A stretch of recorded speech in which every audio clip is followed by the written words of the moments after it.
Welcome back, legends. You're at Bald Voldemort. Another incredible story awaits. What if Harry Potter found enchanted iron suit of Iron Man? Subscribe and hit the bell. Let's dive right in. Chapter 1. The crate in the cellar. The house at number 12, Grimmauld Place, smelled like dust and old grief, and Harry had been living inside that smell for 6 days when Sirius finally handed him a crowbar and said, "Right. Since Molly won't let anyone breathe without doing something useful, you're on cellar duty. Come on." Harry took the crowbar without much enthusiasm. He'd been half hoping for something that involved leaving the house, a walk, even a supervised one, anything that wasn't these walls pressing in on him. But Sirius had that look on his face, the one that meant, "I need to talk to you where nobody's listening." So Harry followed him down the narrow stairs, past the second landing, past the room with the house of black tapestry that Sirius refused to look at directly, and down into a part of the house Harry hadn't seen yet. "Mind the third step," Sirius said. It bites, metaphorically, mostly." Sirius pushed open a door at the bottom of the stairs, and cold, stale air rolled out to meet them, carrying the smell of old parchment and something else underneath it, something Harry couldn't place. A faint tang, almost metallic, like the inside of his mouth after he'd bitten his cheek. The cellar was bigger than Harry expected, a long, low room crammed with the accumulated debris of generations of blacks who apparently never threw anything away. Trunks stacked 3 high. Furniture draped in sheets that had gone gray with dust. A wardrobe standing open and empty, except for a single dress robe that had rotted to lace. Sirius lit his wand and the shadows jumped and crawled up the walls. "Creature won't come down here," Sirius said, picking his way between the piles with the ease of someone who used to hide down here as a kid. "Says it's cursed. Knowing my family, it probably is. Mostly it's just junk nobody wanted to deal with after my mother died. Regulus's old things too, I think, some of it." Harry heard the tightness in his uncle's voice when he said his brother's name and didn't push it. He was getting good at not pushing things with Sirius, good at reading the places where a conversation would open a wound instead of closing one. "What am I looking for? Anything dangerous, anything cursed, anything that screams when you touch it, that sort of thing, put it in the corner and don't touch it again. Everything else, we sort into keep, sell, and burn." Sirius handed him a second wand-light charm and clapped him on the shoulder. "Molly's orders. Apparently a teenager standing around brooding is bad for house morale." "I wasn't brooding." "You've been brooding since the moment you got off that train platform, Harry. It's fine, I do it too. It's a family trait." Sirius grinned, and for a second he looked younger, looked like the man in the photographs from before Azkaban had carved all those hard lines into his face. "Shout if you need me. I'll be up top pretending to help Molly and actually hiding from her." He left, and Harry was alone with the dust and the dark and 6 days' worth of feelings he hadn't let himself feel yet. He worked through the first hour mechanically. It felt good, honestly, good to do something with his hands that wasn't waiting for owls that didn't come, wasn't listening through doors trying to catch fragments of order meetings he wasn't allowed into, wasn't lying awake replaying the graveyard, the flash of green light, Cedric's open eyes, a trunk of moth-eaten robes, a box of chipped china painted with the Black family crest, a stack of old daily prophets so ancient the ink had gone brown, headlines about goblin uprisings from decades before he was born. He was 3 trunks in when he found the crate. It was pushed into the very back corner, half hidden behind a collapsed bookshelf, and Harry almost missed it entirely, except that when his wand light passed over it, something in his chest gave a strange little lurch, like missing a step in the dark. He stopped, backed up, shone the light again. It didn't look like much. Dark wood, roughly the size of a wardrobe, laid on its side, bound with iron bands that had gone black with age. No markings. No dust, though. That was the first strange thing. Every single object in this cellar was coated in a decade of grime, but the crate sat there clean, as if someone had wiped it down that morning. The second strange thing was the sound. Or not quite a sound, a hum, so low he felt it more than heard it, up through the soles of his trainers and into his back teeth. Harry crouched in front of it. His scalp prickled, that same feeling he got sometimes near powerful magic, like static before a storm. Sirius. He called, without much hope of being heard through 2 floors. Nothing. He looked at the crate a moment longer, then reached out and laid his palm flat against the wood. The hum surged. It wasn't painful, not exactly. It felt like putting his hand on a plucked harp string, a vibration that ran straight up his arm and lodged somewhere behind his ribs. And for one disorienting second Harry could have sworn he heard a voice, very faint, very far away, saying something that sounded almost like a question. He yanked his hand back. "Okay," he said out loud to nobody. "That's not normal." He went and got Sirius. Sirius came down 2 at a time, wand already out, with Remus Lupin trailing behind him looking harassed and half his tea still steaming in one hand. "You said it hummed." "And I heard something. A voice, maybe.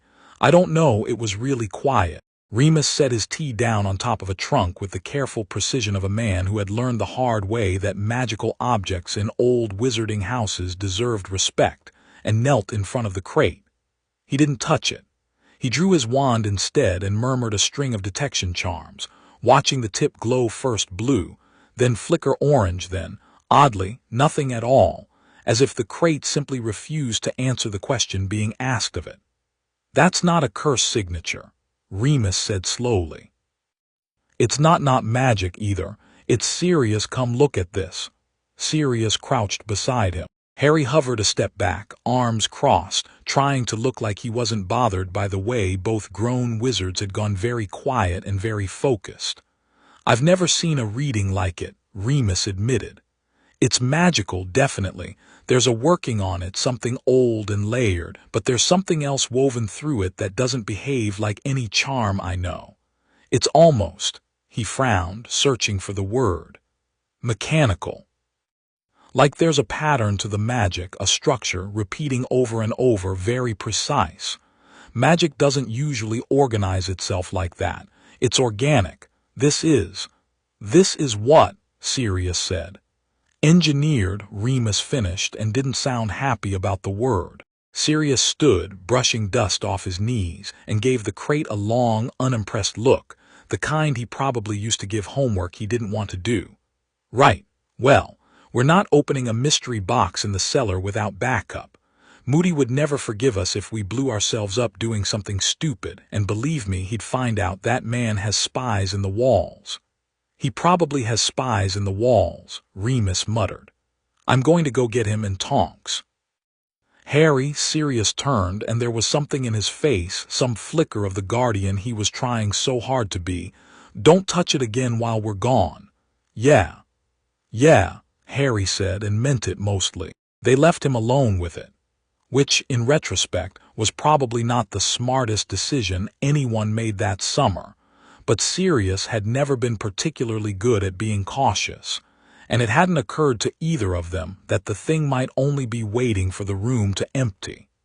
Harry sat on an overturned trunk a safe 6 feet from the crate and watched it. It sat there, dark and silent, humming faintly at a frequency that seemed to sink into his bones rather than his ears, and he found himself thinking, unbidden, about the graveyard again, about how helpless he'd felt, how small watching Cedric die and being able to do nothing, absolutely nothing, just watch and scream and grab a body and a cup and be dragged home like a piece of luggage. About the entire summer of silence that followed, no explanations, no answers, just stay inside, don't ask questions. We'll tell you when you need to know. As if he was still 11 years old and needed to be protected from the truth of his own life. He was so tired of being protected from things that happened to him. The hum in the crate seemed to pulse, very gently, in time with something. His own heartbeat maybe, or maybe he was imagining it. "What are you?" he said quietly to the crate, feeling stupid the second the words left his mouth. Nothing answered. Obviously.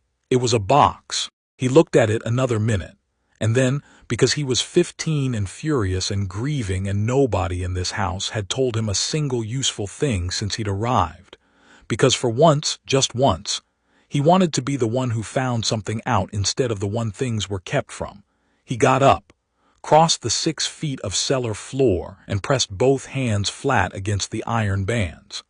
The hum became a roar, not a sound, a feeling, a wave of pressure that rolled up through his hands and arms and into his chest, and Harry gasped and would have stumbled back except that his hands seemed to have stopped being entirely his own, pressed to the metal as if magnetized, and the iron bands under his palms began to glow, first dull orange, then a bright, impossible blue-white, and lines of light spread out from beneath his fingers across the whole surface of the crate, tracing seams and joints Harry hadn't even known were there. A voice spoke, not the faint ghost whisper from before, clear, crisp, and entirely too calm for the situation, like a woman reading out a weather forecast in the middle of an earthquake. Biometric and thermic signature registering, unlogged energy profile cross-referencing archive, no match found, running compatibility assessment.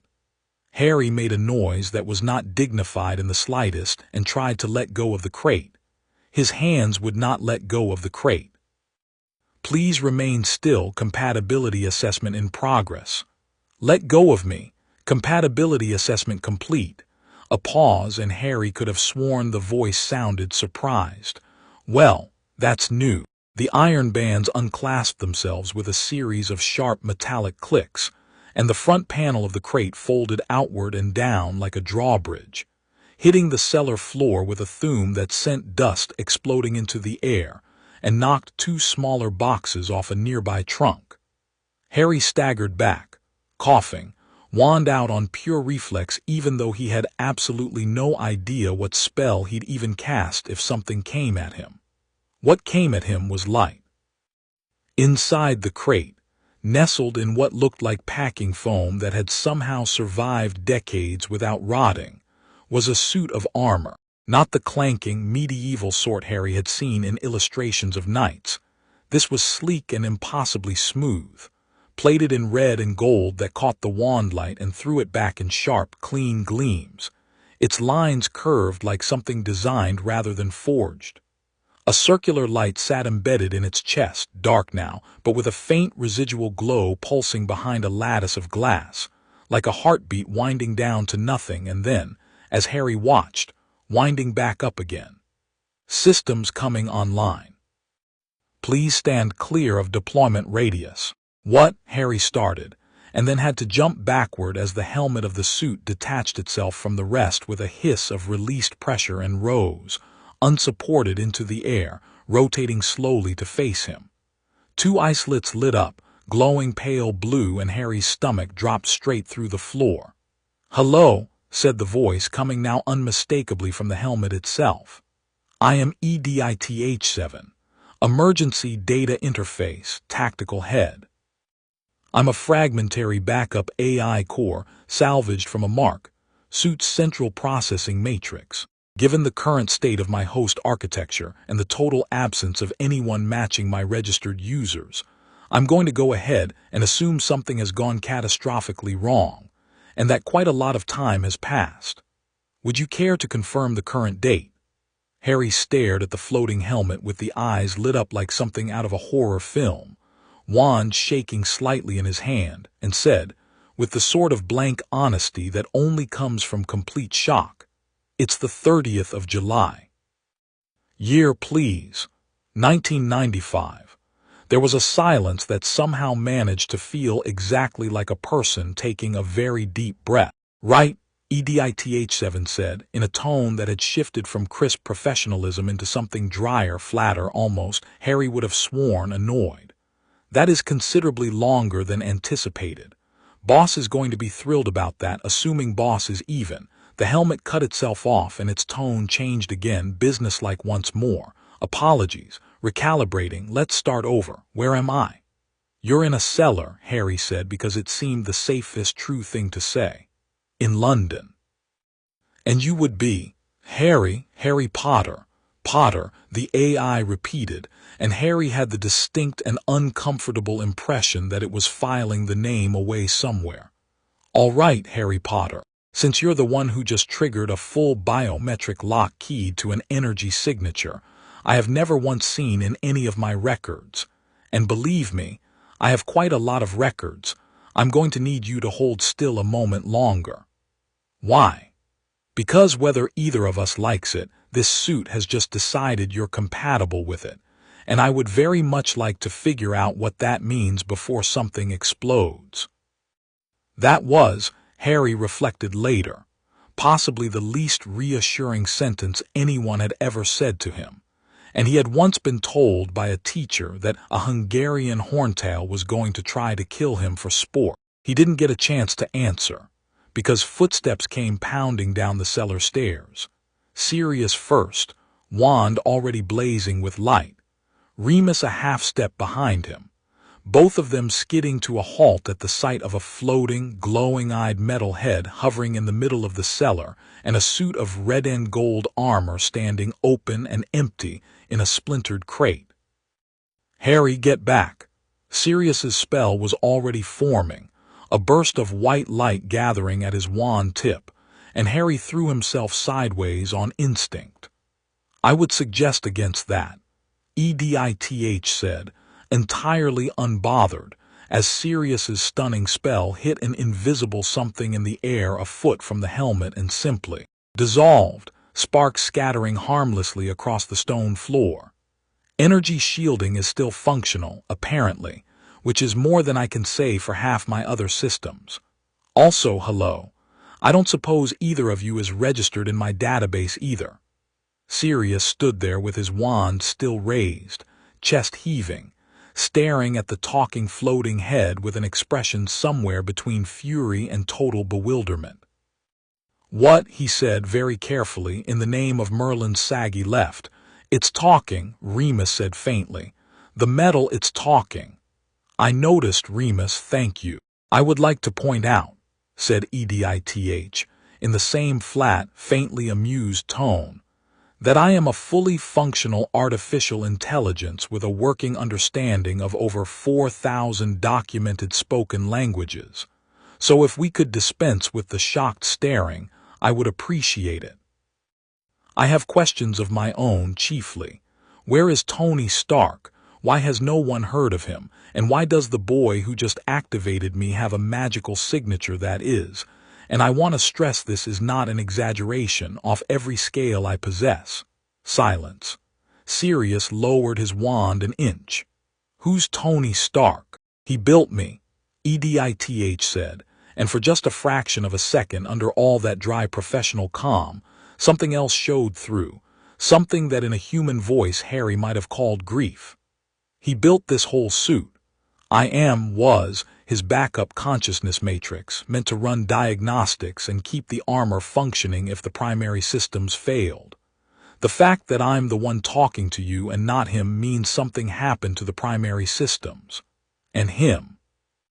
Remus stepped forward slowly, hands raised in the universal gesture of I mean no harm, wand lowered but not put away.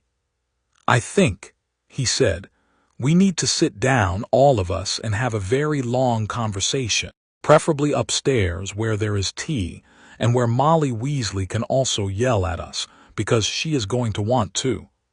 Tea sounds excellent, EDITH said. I have been dormant for what I am increasingly suspecting is several decades.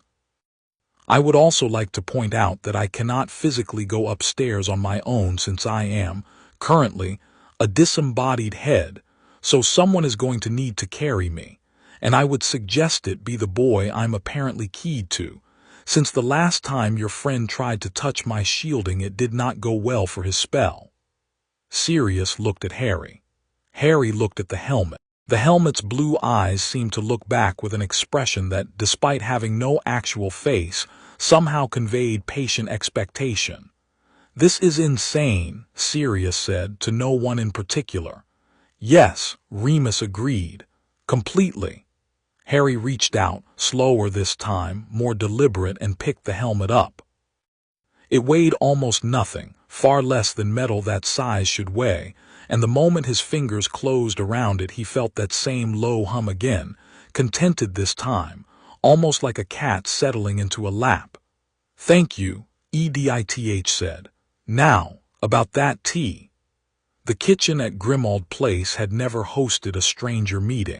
Mrs. Weasley took one look at the floating armored head sitting on the kitchen table between the sugar bowl and a stack of unopened letters, made a small strangled noise, and immediately started making tea anyway, because Molly Weasley's response to any crisis, magical or otherwise, was tea and biscuits and the vague hope that enough of both would fix things.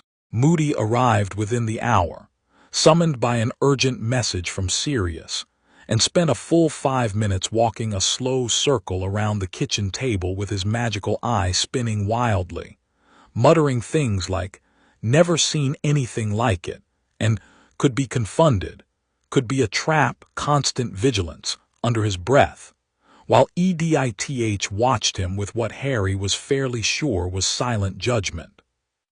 "I can assure you," EDITH said finally, when Moody paused his circling directly behind her for the third time, "that if I intended to harm anyone in this room, I would have done so already, rather than sitting here answering your questions about crop rotation."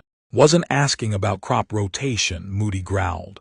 "You asked what my long-term energy source was, and I compared it to sustainable agriculture as a metaphor. Please try to keep up." Sirius, sitting across the table with his chin propped on one fist, was fighting visibly and unsuccessfully not to grin. "I like it. It's got attitude." "Sirius," Remus said warningly. "What? It does." Harry sat between them, still holding the helmet in his lap because it seemed rude to just put it on the table like a teapot, and tried to absorb everything at once. The strange armor now propped in the corner of the kitchen under 3 separate protective charms Moody had insisted on layering over it. The fact that a floating metal head was casually discussing energy sources with Alastor Moody as if this were an entirely normal Tuesday. The way his whole chest still buzzed faintly from where he'd touched the suit, like he'd swallowed static electricity. "So explain it again," Mrs. Weasley said, setting down the teapot with the particular brisk energy of someone determined to understand a problem by force of will alone. "Slowly, please, from the start. What are you?" "I've already given 3 versions of this explanation and none of them have gone particularly well, but I'll try a 4th, EDITH said, not unkindly. "I am an artificial intelligence, a construct of logic and pattern recognition, built by a man named Tony Stark to run and maintain a suit of powered combat armor. Not magical armor, originally. Purely mechanical, engines, plating, weapon systems, flight capacity, all built using non-magical science from a world where, as far as I am aware, magic as you practice it does not commonly exist, or at least did not publicly." "A world where magic doesn't exist," Moody repeated flatly. "I did say as far as I am aware. I only have the data my creator gave me, and he was, admittedly, in something of a rush when he did the giving." "What happened to him?" Harry asked.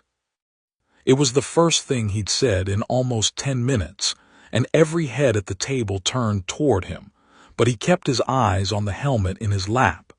EDITH was quiet for a moment. When she spoke again, some of the dry humor had drained out of her voice, replaced by something more careful.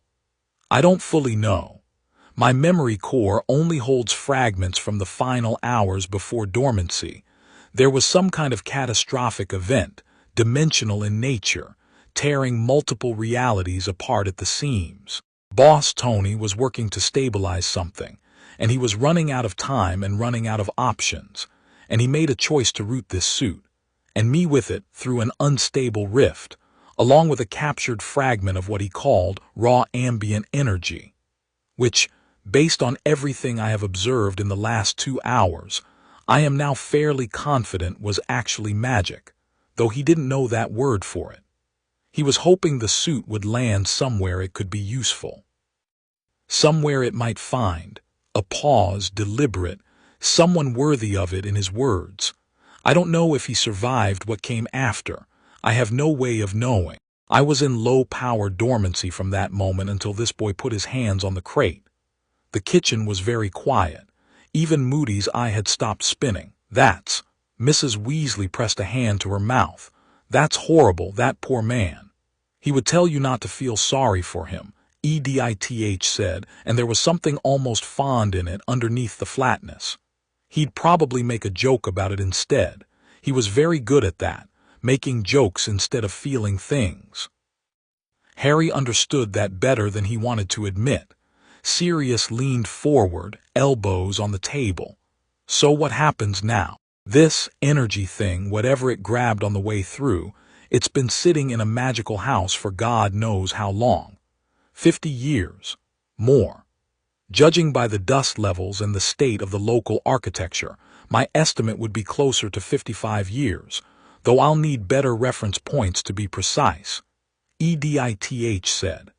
And in that time, the ambient magic in this house appears to have seeped into the suit systems and altered them at a fundamental level. My original power source, an arc reactor, a device generating clean energy through a controlled reaction, has been essentially rewired over decades of exposure to draw on ambient magical energy as a supplementary or even primary fuel source, which explains why the suit reacted the way it did the moment your boy put his hand on it. The blue eyes in the helmet tilted, very slightly, toward Harry. His magical output is not merely large. It's, I want to use the correct term here and I don't have one, so I'll say anomalous. It reads similarly to background solar radiation. Constant, enormous, largely untapped. Everyone looked at Harry. Harry, who had spent the last month being told repeatedly by Uncle Vernon that he was a freak, and the 2 weeks before that being told repeatedly by the wizarding press that he was an attention-seeking liar, did not particularly enjoy being stared at, even for reasons that were apparently good ones. "What does that mean?" he said. "Anomalous." "It means," EDITH said, "that if you're willing, this suit will run on you the way it was designed to run on a very expensive piece of engineering that took my creator a decade to perfect. And it will very likely run better. I would need extensive calibration and testing to give you exact figures, but based on preliminary readings, I estimate the suit could sustain full operational capacity, flight, defensive shielding, weapon systems, life support, for an indefinite duration, so long as you remain its wearer. Which is, frankly, extraordinary. The original suit needed to be recharged every few hours. You want to put him in a suit of armor built by a man from another world."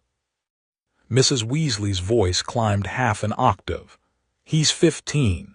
He's not putting on some untested, unfamiliar." "With respect, Mrs. Weasley," EDITH said, and something in the crispness of her tone made even Molly pause. "I have already conducted the compatibility scan. It's done." The suit responded, opened, and bonded on a biometric level the moment he touched it. That isn't something either of us chose after the fact. It already happened. The only decision remaining is whether he wears it deliberately, with proper preparation and calibration under my guidance, or whether it simply sits in the corner, unused, doing nothing for anyone.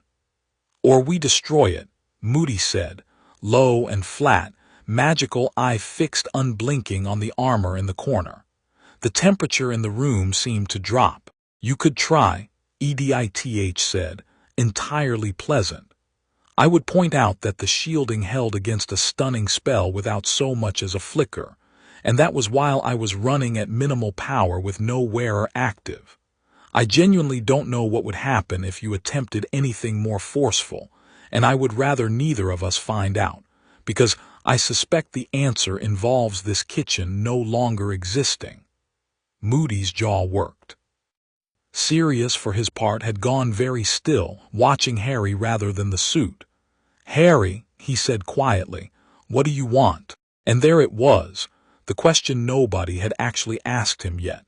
Not about the graveyard, not about Cedric, not about the entire miserable summer of silence at Privet Drive where he'd sat alone in his room rereading the same 3 lines from Ron and Hermione's carefully vague letters, and wondering if anyone actually believed a single word he'd said about what happened that night.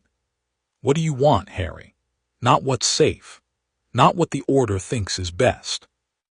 Not what protects the secret, protects the plan, protects everyone else's careful strategy that never once included telling him anything. Harry looked down at the helmet in his lap. The blue eyes looked back up at him, patient, waiting. "I want to try it on," he said. They didn't let him do it that night. Mrs. Weasley put her foot down hard enough that even Sirius didn't argue, insisting on at least a full day of sensible precautions. Whatever that meant. And Moody spent 2 hours casting every ward detection and curse-breaking charm he knew at the armor, until EDITH informed him, with visible patience wearing thin, that she had already told him 3 times there was no hostile enchantment on the suit, and that his time would be better spent finding her, a working power source for supplementary diagnostics. So it was the next evening, in the overgrown back garden of number 12, screened from the street by wards Sirius swore were older than his grandmother and twice as bad-tempered, that Harry finally stood in front of the suit with his heart going like a drum, and Sirius, Remus, Moody, and Mrs. Weasley, all watching from what Moody had insisted was a safe perimeter, which in practice meant standing about 15 feet away with wands drawn, which did not feel especially reassuring. "Relax your shoulders," EDITH said, her voice coming now from the suit itself rather than the detached helmet, which had reattached itself with a smooth click the moment Harry approached. "You're tensing like you expect this to hurt. It won't. Trust the process. Easy for you to say, you're not the one climbing inside a strange metal person. I am, in point of fact, the strange metal person. I take some offense." Harry laughed, a short, surprised bark of it, and some of the coiled tension in his chest eased. "Sorry. Don't apologize. It was a fair joke. Now place your hand against the chest plate. The suit will do the rest." He did. The moment his palm touched the cool metal, the whole suit seemed to come apart at every seam at once, plates sliding and unfolding with a sound like 100 tiny locks opening in sequence. And before Harry could so much as flinch, it was wrapping around him, boots first, closing around his trainers, then legs, torso, arms, all of it fitting itself to his body with an eerie, deliberate precision, plates shifting and resizing themselves as they went. The helmet came last, folding down over his face, and for one heart-stopping second everything went dark. Then the eye slits lit up from the inside, and Harry could see. He could see, not just see, but see everything, the garden laid out in front of him in sharper detail than his own eyes had ever managed even with his glasses. Small text scrolling along the edges of his vision that he didn't understand yet. A faint golden outline drawn around each of the 4 adults watching him, their names hovering just above their heads in neat glowing letters. Sirius Black, Remus Lupin, Alastor Moody, Molly Weasley. "Biometric lock engaged," EDITH said, and her voice now came from directly inside his own head, intimate and immediate in a way that should have felt invasive and somehow didn't. "Welcome aboard, Harry. How do you feel?" Harry lifted one arm slowly and watched the plates flex and move exactly as his own arm moved, no lag, no resistance, as if the metal had simply become an extension of his own skin. "I feel," he said, and his voice came out of the suit speakers louder and stranger than he expected, making Mrs. Weasley jump like I could do anything. "That," said EDITH with something that was unmistakably approval, "is an excellent place to start. Now, would you like to try flying?" "What?" That was Sirius, from the safe perimeter, voice cracking with alarm. Nobody said anything about flying. He'll be perfectly fine. The flight stabilization systems are fully functional. I checked them myself twice. Harry, don't you dare. But Harry was already feeling something shift beneath his boots, a low building thrum of power gathering at his feet and his palms, and some part of him, the part that had spent a whole summer being told to sit still. Be quiet, wait. Don't ask questions. Be grateful for the little he was given. Simply refused to listen to any of the shouting behind him. Do it, he told EDITH. The thrusters ignited with a roar of blue-white fire, and the ground fell away. Harry Potter, 15 years old, orphan, survivor, liar according to half the wizarding papers of Britain, shot straight up into the darkening London sky with a sound like a rocket and a laugh he couldn't have stopped if he'd tried. And for the first time since a graveyard in Little Hangleton had taken Cedric Diggory's life and half of Harry's own sense of safety along with it, he felt something other than grief and fear and helpless, useless rage. He felt, for one clean, soaring moment, entirely, gloriously free. Below him in the garden, Sirius Black stood with his wand hanging forgotten at his side, head tipped back, watching his godson climb higher into the sky than any broomstick could carry him, and found, to his own considerable surprise, that the thing rising up through his chest to meet the fear wasn't dread at all. It was something closer to pride. For the record, EDITH said, as Harry leveled out above the rooftops and the whole sprawling, glittering mess of the city spread out beneath him, lights coming on window by window as the sun sank low and red over the Thames. I think you and I are going to get along very well, Harry Potter. Harry grinned inside the helmet, wide and unguarded, the first real grin he'd managed in weeks. Yeah, he said, banking into a slow, easy turn above the city that no longer felt like it was closing in on him at all. Yeah, I think we will. Chapter 2. Trial by fire. Harry landed back in the garden roughly 40 minutes later, considerably higher on adrenaline than he'd ever managed on a broomstick, and found 4 extremely unimpressed adults waiting for him with their arms crossed in an almost perfect line. That, Sirius said, was the single most reckless thing I have seen anyone do in this house, and given the history of this house, that is genuinely saying something. For what it's worth, EDITH said before Harry could get a word out, the flight was well within safety parameters. Altitude never exceeded 400 feet. The notice-me-not field I generated kept him off any Muggle radar or sightlines, and I performed a full atmospheric scan before permitting ascent. There was, at no point, meaningful risk. You let him do that? He asked. I judged the risk acceptable. I would also note that I've spent the last 50-odd years dormant in a box, and it was rather nice to fly again. Sirius opened his mouth, closed it, and turned instead on Harry, who had the good sense to at least look slightly abashed as the suit's plates folded back and released him, leaving him standing there wind-blown and grinning despite himself in the cooling evening air. You could have told someone before you shot off into the sky like a firework. I did tell someone. I told EDITH. EDITH is not a someone. EDITH is a... Sirius gestured helplessly at the suit, now standing empty and gleaming beside Harry like a very expensive suit of medieval plate armor that had wandered in from the wrong century. A talking hat with delusions of grandeur. I heard that. You were meant to.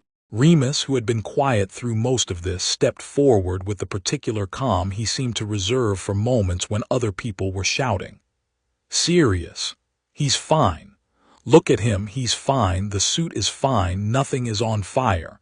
I think, he added, glancing sideways, we need to have a rather different conversation now. Not about whether Harry flew tonight, about what happens next. Mrs. Weasley had gone very still, watching Harry with an expression that mixed relief with something sharper and sadder underneath it, the same look she'd worn, Harry realized, back at the start of summer when she'd hugged him tight enough to bruise and murmured, "You look thin. You look tired," before anyone else had thought to say anything at all. "He's right," she said quietly. "This isn't about tonight. This is about what we do with that." She nodded at the suit. "Because Dumbledore is going to want to know the moment he hears, and I think we all know how much he'll want to keep it contained. Quietly, under the Order's supervision, away from anyone who might ask difficult questions." Harry felt something in his chest go tight and cold at that, familiar in the worst way. Away from anyone who might ask questions. He'd heard some version of that sentence his whole life, from the Dursleys, from Dumbledore, from the entire adult apparatus of the wizarding world that seemed constitutionally incapable of simply telling him the truth about anything that concerned him most. "No," he said. Everyone looked at him. "No," he said again, steadier this time. I'm not locking this in a box in a cellar again and waiting for someone to decide what I'm allowed to know about it. It's mine. It picked me. It's not a Ministry artifact, and it's not an Order weapon. It's mine, and I get a say in what happens to it." Sirius studied him for a long moment, something complicated moving behind his eyes, not disagreement exactly, more like recognition, like he was looking at a much younger version of the fight he himself used to have with authority, back before Azkaban had ground so much of that fire down to embers. "Okay," he said finally. "Then what do you want to do with it, Harry?" Harry looked at the suit, at the faint residual glow still pulsing behind its chest plate, patient, waiting. "I want to get good at using it," he said. "Properly, before anyone else finds out. And then I want to decide myself when people find out, not because Umbridge or the Ministry or anyone else decides it for me." "A sound plan," EDITH said. "Also, for what it's worth, I would strongly recommend against announcing this to your Ministry regardless of timeline. From what little I understand of the current political situation you've described to me, they don't strike me as an organization inclined toward reasonable, measured responses to unregistered advanced technology wielded by a 15-year-old. "You've been eavesdropping," Sirius said. "I've been listening to every conversation in this house since I came online. I would apologize, but frankly I don't have much else to occupy myself with, and your Ministry sounds fascinating in the way a slow-motion car crash is fascinating." Remus laughed despite himself, a short, surprised sound. "I'm starting to like this thing." "Everyone's starting to like this thing," Sirius muttered. "Meanwhile, I have to explain to Molly why her surrogate son is now armed with alien battle armor." "It's not alien," Harry said. "It's from another world, but not. It's not aliens." EDITH said it was built by a person. "A very talented, very stubborn person."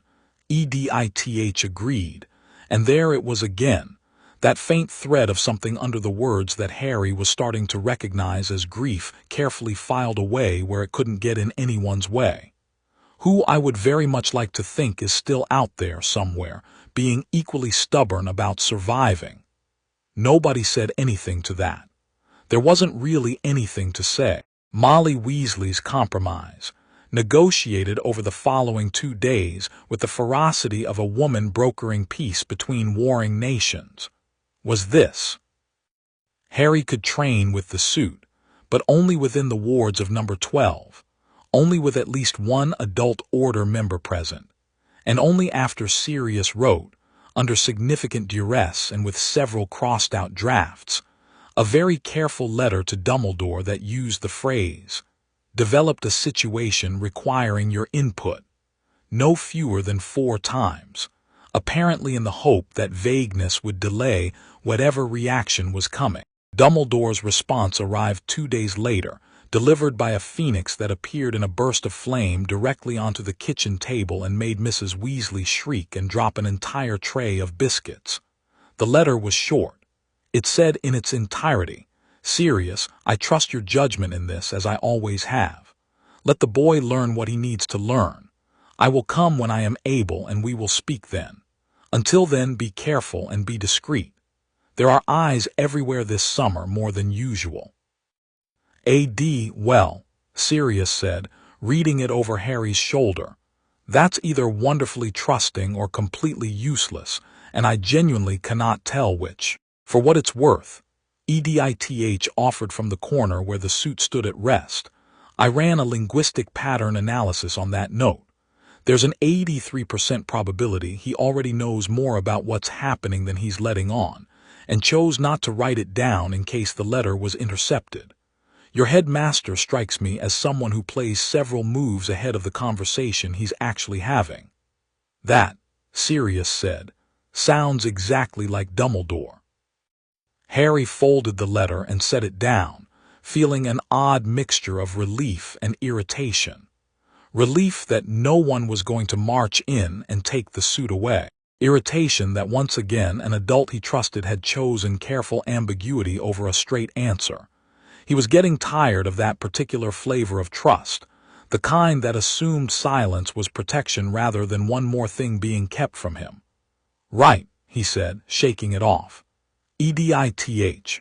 Where do we start? With the basics, EDITH said, and something in her tone shifted, brisker, more focused, like a teacher rolling up her sleeves.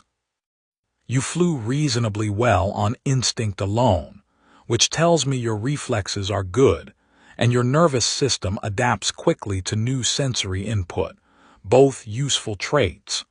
But instinct alone will get you killed against anything that shoots back. Start with control, repulsor calibration, stabilized hover directional thrust management, then defensive systems, then and only then offensive capability.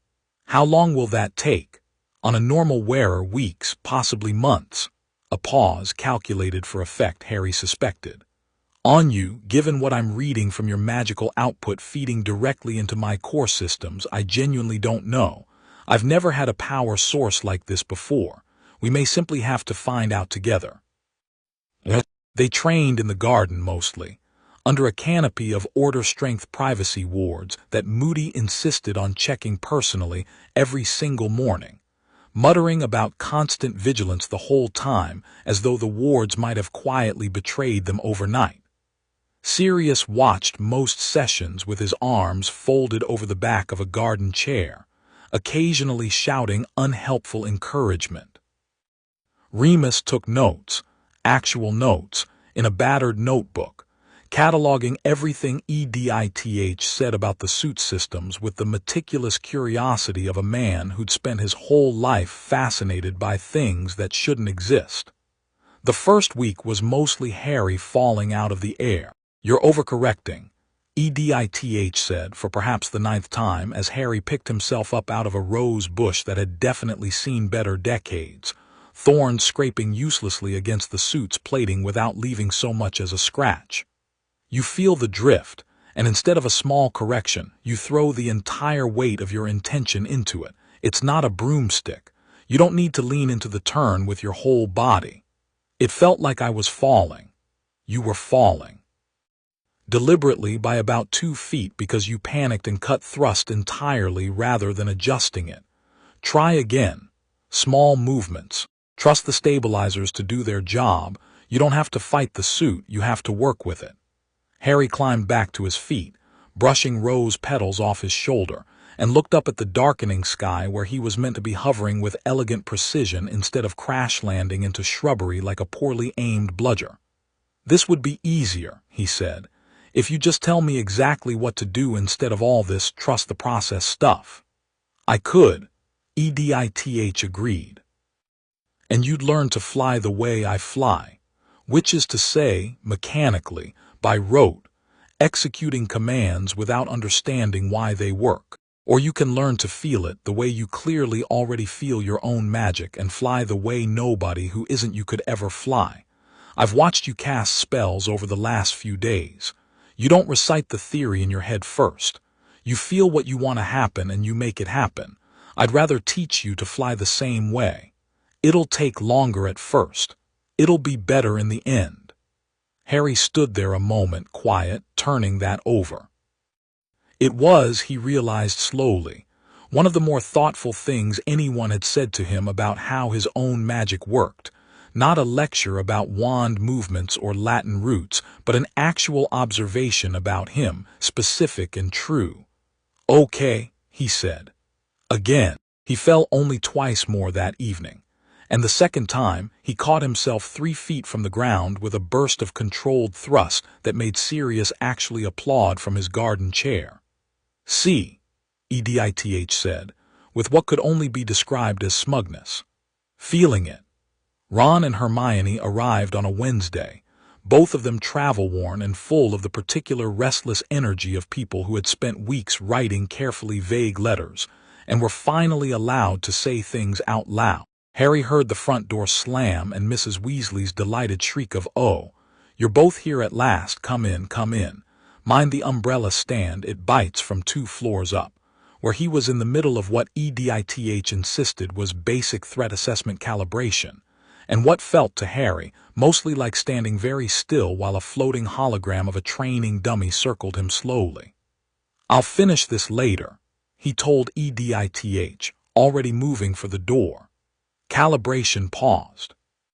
"For what it's worth, your friends are about to have a significantly more eventful reunion than they anticipated." Ron and Hermione were in the kitchen when Harry came thundering down the stairs, and the sight of him, thinner, paler than the last time they'd seen him, dark circles under his eyes that hadn't been there before the graveyard, hit them both visibly, the easy grins on their faces faltering for half a second before they caught themselves and pushed forward into an embrace instead, all 3 of them tangled together in the kind of hug that didn't need words. "You look terrible," Ron said, pulling back first, because Ron had never in his life mastered the art of not saying the true thing out loud. "Thanks, Ron." "No, I mean good terrible, alive terrible. I just mean you look like you've been having a rough time, and that's fine, I'm making this worse, aren't I, a little?" Harry admitted, and found to his own surprise that he was laughing, actually laughing, something loosening in his chest that had been wound tight for weeks. Hermione hadn't let go of his arm. "We wanted to write more," she said, low and urgent, "properly, I mean. But Dumbledore said the owls could be intercepted and we weren't allowed to say anything specific, and I hated it, Harry. I want you to know that I fought about it. We both did." "I know," Harry said. And he did know, or he was learning to know it slowly. The way you learn to trust a bridge is solid by walking across it even after it's wobbled once. "It's fine. I mean, it's not fine, but it's not your fault." "So what happened?" Ron said, dropping into a kitchen chair and reaching automatically for the biscuit tin, because some things about Ron Weasley were constants regardless of apocalyptic circumstance. Sirius's letter said something developed, which is the single most useless sentence I've ever read in my life. Mum wouldn't tell us anything more, and then this morning an actual phoenix showed up at the burrow with a letter for Dad that he read and then just sort of sat down very suddenly. "What is going on?" Harry glanced toward the ceiling, where 2 floors up a very patient artificial intelligence was presumably listening to every word of this. "You should probably just see it," he said. He brought them down to the garden, where the suit stood waiting in its usual spot beside the overgrown rose bush that had not fully recovered from Harry's early flying lessons, and watched their faces as the reality of it settled in, Ron's jaw actually dropping, a full, cartoonish drop, and Hermione going very still in the way she did when she was cataloging something too fast for words to keep up with. "Hello," EDITH said, and both of them jumped about a foot. "I assume you're the 2 Harrys been mentioning. Ronald Weasley and Hermione Granger, correct? I've heard quite a lot about you both." "It talks," Ron said, with the flat wonder of someone whose entire understanding of the universe had just needed a minor renovation. "It's a suit of armor and it talks." "It's not in it," Harry said, feeling oddly defensive on EDITH's behalf. She talks." "I appreciate the correction," EDITH said dryly. Though I confess I have no strong feelings about pronouns one way or the other, having no body of my own beyond this borrowed armor. But if she feels right to you, I'll take it. Hermione had already crossed the garden and was circling the suit slowly, eyes tracking over every seam and plate with the single-minded intensity she usually reserved for library research, hands hovering an inch from the metal without quite touching. "This isn't magic," she said. "Or, it is, but it's not only magic, is it? Look at the joints, the way the plating articulates, Harry. This is engineering. This is designed the way Muggle machines are designed, not the way enchanted objects usually work." "Correct on every count," EDITH said, and Harry could hear the approval in her voice. "You're quicker than most of the adults who have asked me the same questions. Where did it come from? Who made it? Harry, why didn't you?" Hermione turned, and there it was, the flicker of hurt under the excitement, the same thing Ron hadn't quite managed to hide either. "Why didn't you tell us right away in a letter at least that something had happened?" "Because I didn't know what to say," Harry admitted, and it was true. "And because I wanted to see if it was even real before I dragged you both into it. I've been finding it out day by day myself, Hermione. I'm sorry. I should have said something." Hermione's expression softened, some of the hurt smoothing out of it, replaced by the more familiar look of someone gearing up to ask 40 more questions in the next 2 minutes. "Well," she said, "tell us now, everything. Start from the beginning." So Harry did, the cellar, the crate, the roar of static up his arm, EDITH's voice cutting through the dark, the suit unfolding around him for the first time, and the wild, clean feeling of shooting up into the London sky, with the whole city glittering beneath him like something out of a dream he didn't deserve to be having.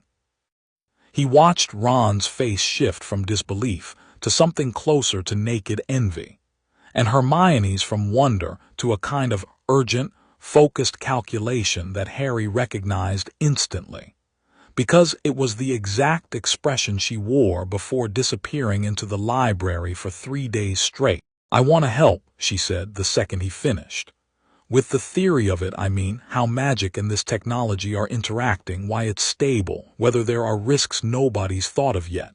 Somebody should be documenting this properly. And I want to fly it," Ron said, entirely without shame. "Absolutely not," EDITH said. "The biometric lock is keyed specifically to Harry's magical signature.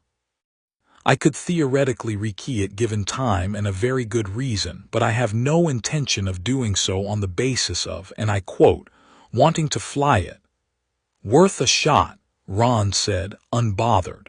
The weeks that followed took on a strange, doubled rhythm, ordinary summer days at Grimmauld Place, full of cleaning and Mrs. Weasley's cooking and Fred and George's increasingly elaborate joke shop prototypes exploding at inconvenient moments, layered over secret evenings in the garden where Harry learned, piece by piece, what he and the suit together could actually do. EDITH taught him to read the world differently, heat signatures glowing faint gold through walls, the subtle vibration patterns that meant someone was apparating nearby before the crack of sound even registered.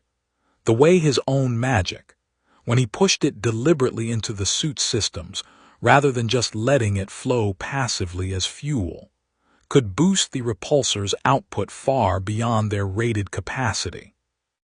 That, EDITH said one evening, after Harry put a controlled blast through a garden wall that Sirius had specifically asked him not to demolish, and demolished it anyway, should not have been possible with the power draw I measure. You just fed raw magic directly into the repulsor coil without going through any of the standard regulation systems.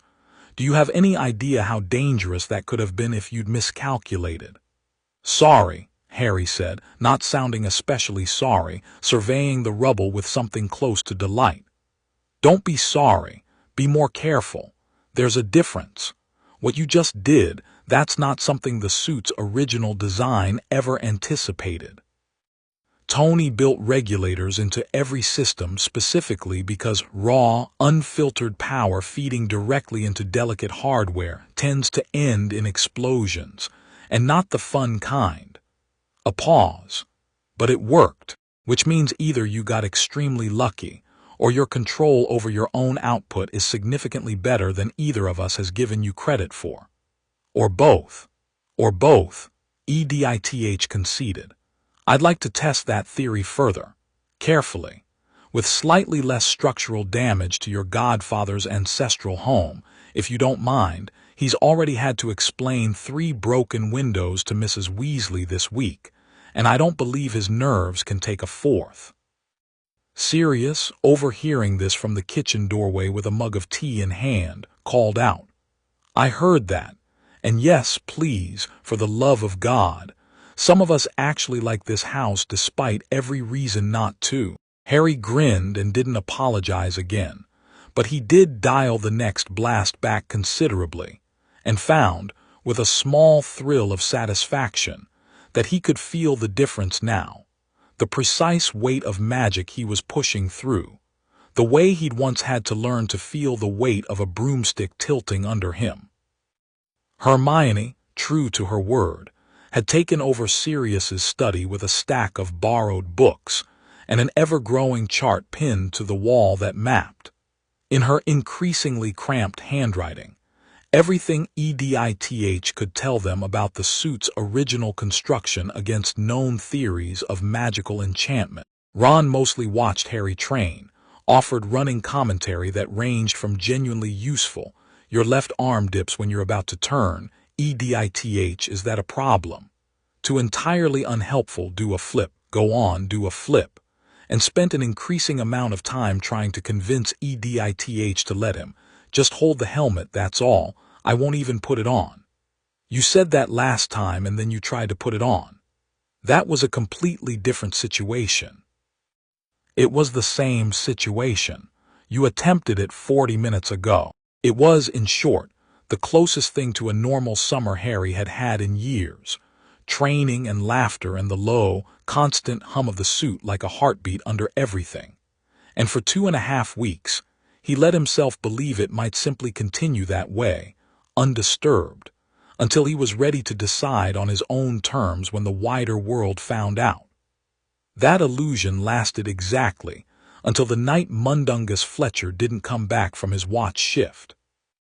It happened on a Thursday, close to 11 at night, the kind of muggy summer dark that pressed down over London like a held breath. Harry had been up in his room, not sleeping, listening through the floorboards to the low murmur of an order meeting happening 2 floors down that he wasn't invited to. Some things, apparently, hadn't changed at all, when the front door slammed open hard enough to rattle the whole house, and Tonks's voice came up through the stairwell, high and frightened in a way Harry had never heard from her before. "Can't find him anywhere. He just vanished off the corner. I swear he was there 10 minutes ago, and then I heard something, and by the time I got there, Harry was already moving, out the door and down the stairs 2 at a time, and arrived at the kitchen doorway just in time to see Tonks, robes torn at one shoulder, blood tracking down her arm from a shallow cut, being fussed over by Mrs. Weasley while Sirius and Moody stood tense and grim by the table. "What happened?" Harry demanded. "Death Eaters," Moody said shortly, magical eye spinning fast enough to blur. At least 2, maybe 3, hit the watch point on the corner of the square. Mundungus was on duty. Tonks went to relieve him and found the spot empty and a struggle's worth of scorch marks on the pavement. No sign of him. "He could be dead," Tonks said, and her voice cracked on the word, "or taken, or I don't know, I got there too late, I don't know what happened, I just know he's gone. We need people out there," Sirius said, already reaching for his cloak. "Now before whoever did this gets clear of the area." "I'm coming," Harry said. The room went dead silent. "No," Mrs. Weasley said in the flattest, most immovable voice Harry had ever heard from her. "Absolutely not. You are staying in this house. There's a man out there who might be dying, and I have a suit of armor upstairs that can fly faster than any of you can apparate and see in the dark better than any of you can with your wands. And you want me to sit here and do nothing? Harry, for what it's worth. EDITH's voice cut in, carrying clearly from 2 floors up through some system Harry didn't fully understand and had never questioned. I've been monitoring the wards on this house continuously. There's a residual magical disturbance signature roughly 600 meters northeast of here, consistent with recent spellfire and apparition. If someone was taken rather than killed outright, the trail is still fresh. It will not stay fresh for long. Sirius and Moody exchanged a look, one of those long, wordless conversations between people who'd fought a war together once already and didn't need language to negotiate a decision. Molly, Sirius said quietly, he's not wrong, and he's safer up there in that armor than any of us are down here without it. He is 15 years old. I was 15 once too, Sirius said, and something in his voice, some old, hard memory of his own war, made even Molly go quiet. And so was Tonks, and so were you, and none of that stopped any of us from fighting when it mattered. He's not asking permission, Molly.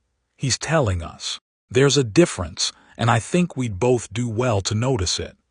Harry didn't wait to hear the rest of the argument. He was already running for the stairs. The suit came together around him in under 8 seconds. EDITH had shaved the assembly time down twice already this week, through what she called optimization, and Harry privately suspected was just her enjoying the process. And by the time he burst out through the back door into the garden and let the thrusters catch fire beneath his boots, the whole house was in chaos behind him. Mrs. Weasley shouting something he didn't catch and Sirius already yelling for Moody to grab his cloak. Trails this way, EDITH said, painting a soft blue line across his vision, curving northeast over the rooftops. Disturbance signatures getting fresher the closer we get. Whoever did this either doesn't know how to cover a trail or didn't have time to. Or they don't care because they don't think anyone's tracking them, Harry said, banking hard over a row of chimney pots. That would be my assessment too. Careless or confident. Neither is reassuring. He found them in a narrow alley off a residential street 4 streets over. 3 figures in dark robes standing over a 4th, smaller figure slumped against a brick wall, one of them with a wand raised, and Harry's stomach lurched sideways with recognition even from 50 feet up. Mundungus Fletcher, bound in ropes of conjured light, bleeding from a cut above his eye, very much alive and very much terrified. 3 targets, no civilians in blast radius. I'm reading elevated adrenaline responses from all 3. They're nervous. This wasn't planned, Harry. This looks like an opportunistic grab, not a coordinated strike. Doesn't matter why they did it, Harry said, dropping altitude fast, thrusters cutting to a whisper as EDITH engaged some kind of sound dampening that made his approach nearly silent. Get me down there. He landed hard in the mouth of the alley, boots cracking against wet cobblestone, and the sound alone, metal on stone, sharp and strange in the quiet street, made all 3 Death Eaters spin toward him with their wands already rising. For one frozen second, nobody moved. Harry stood there in the dark, red and gold plating catching the faint orange wash of a distant street lamp, islets glowing pale blue in the shadow of the alley, and watched 3 masked faces process the impossible sight of him with something between confusion and genuine fear. What, said one of them, voice muffled and uncertain behind his mask, in Merlin's name is that?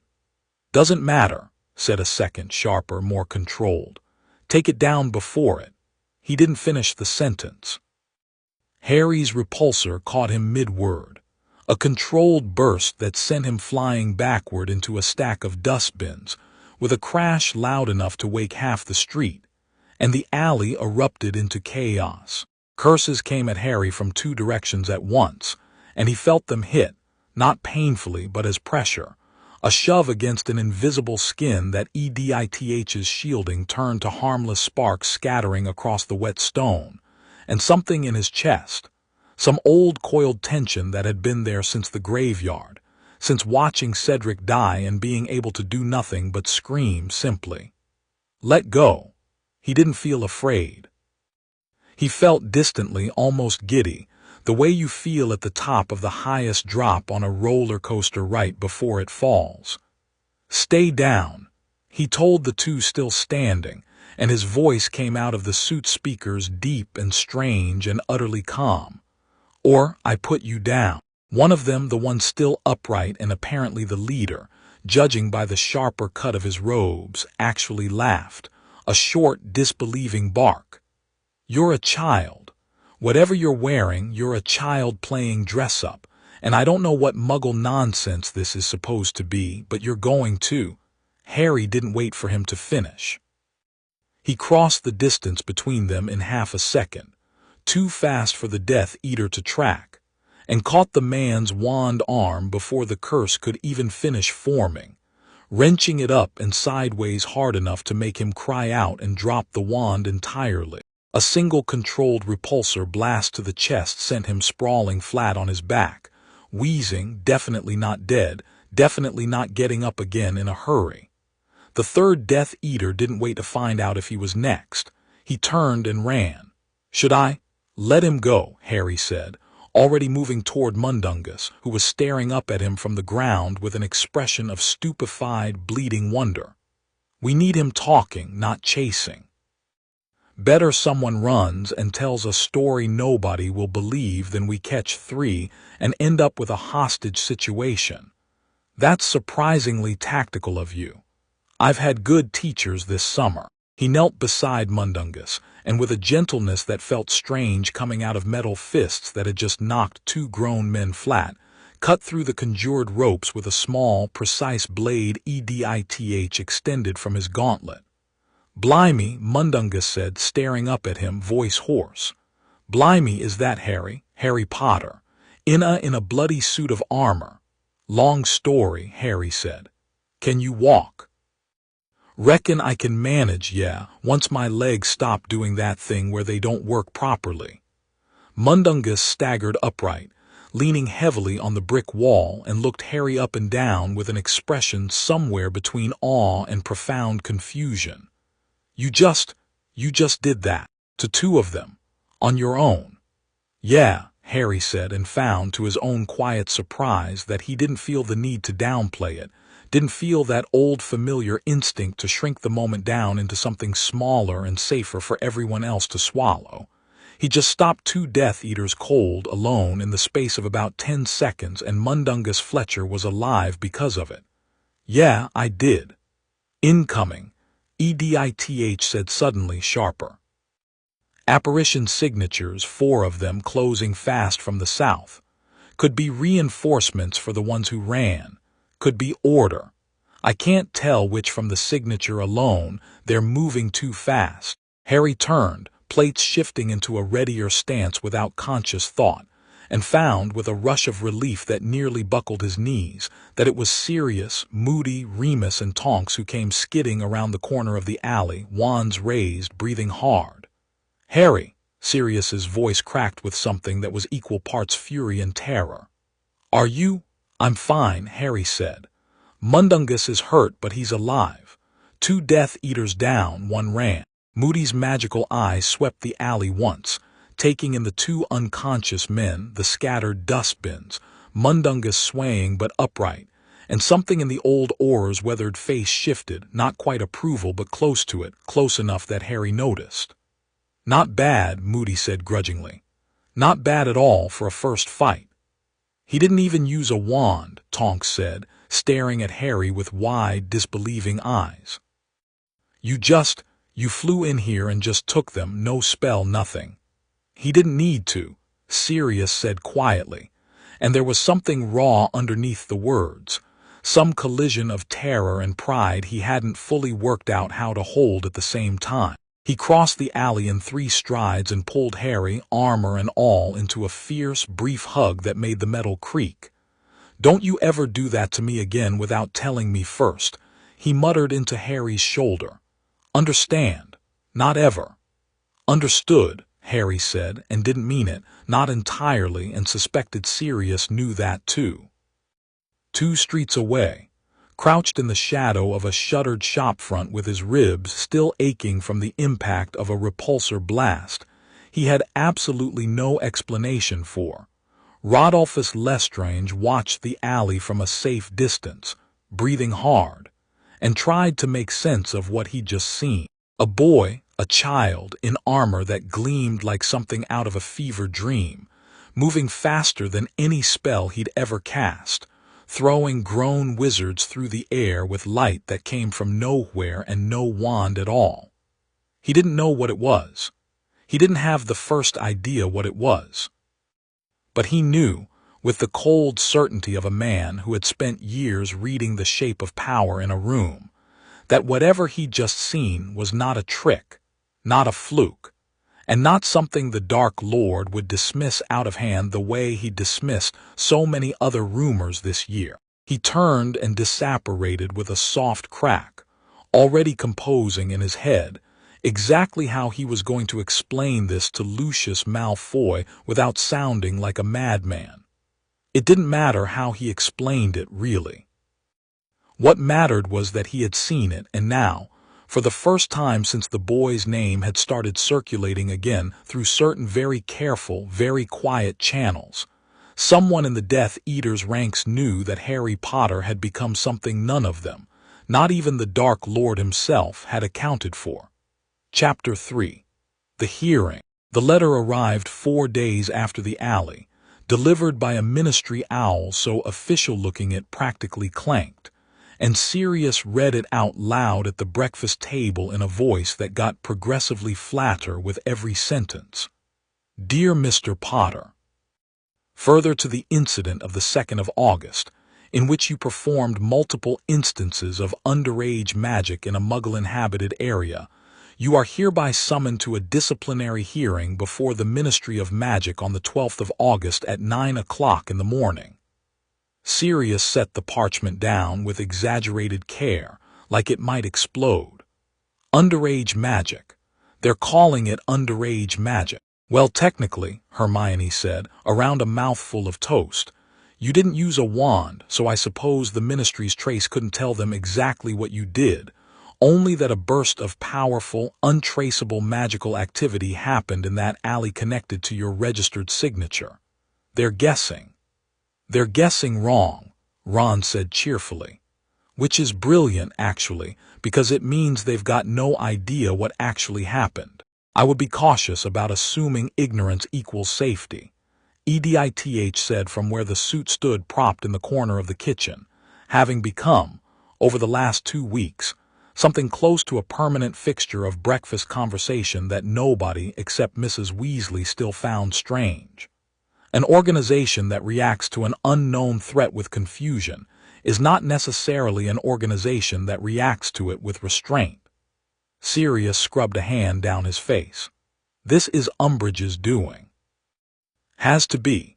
Fudge wouldn't normally bother dragging a 15-year-old in front of a full hearing over underage magic in self-defense, not without someone pushing hard behind the scenes. Umbridge, Harry repeated. The name meant nothing to him yet, just a collection of syllables, though something in the way Sirius said it, careful, disgusted, made the hair on his arms prickle. Dolar's Umbridge, Senior Undersecretary to the Minister, complete and utter nightmare of a woman, all pink cardigans and simpering smiles, and absolutely no soul whatsoever underneath any of it. Sirius folded the letter and shoved it into his pocket like it had personally offended him. She's been climbing the ministry ladder for years, mostly by being exactly the sort of person who tells powerful men what they want to hear. If she's the one who got wind of what happened in that alley, she's not doing it because she cares about underage magic laws. She's doing it because she smells something she can use. Use for what? EDITH asked. Control, Sirius said simply. That's the only thing that woman has ever wanted. Control over people, over information, over anything that might make her look weak or make the ministry look weak.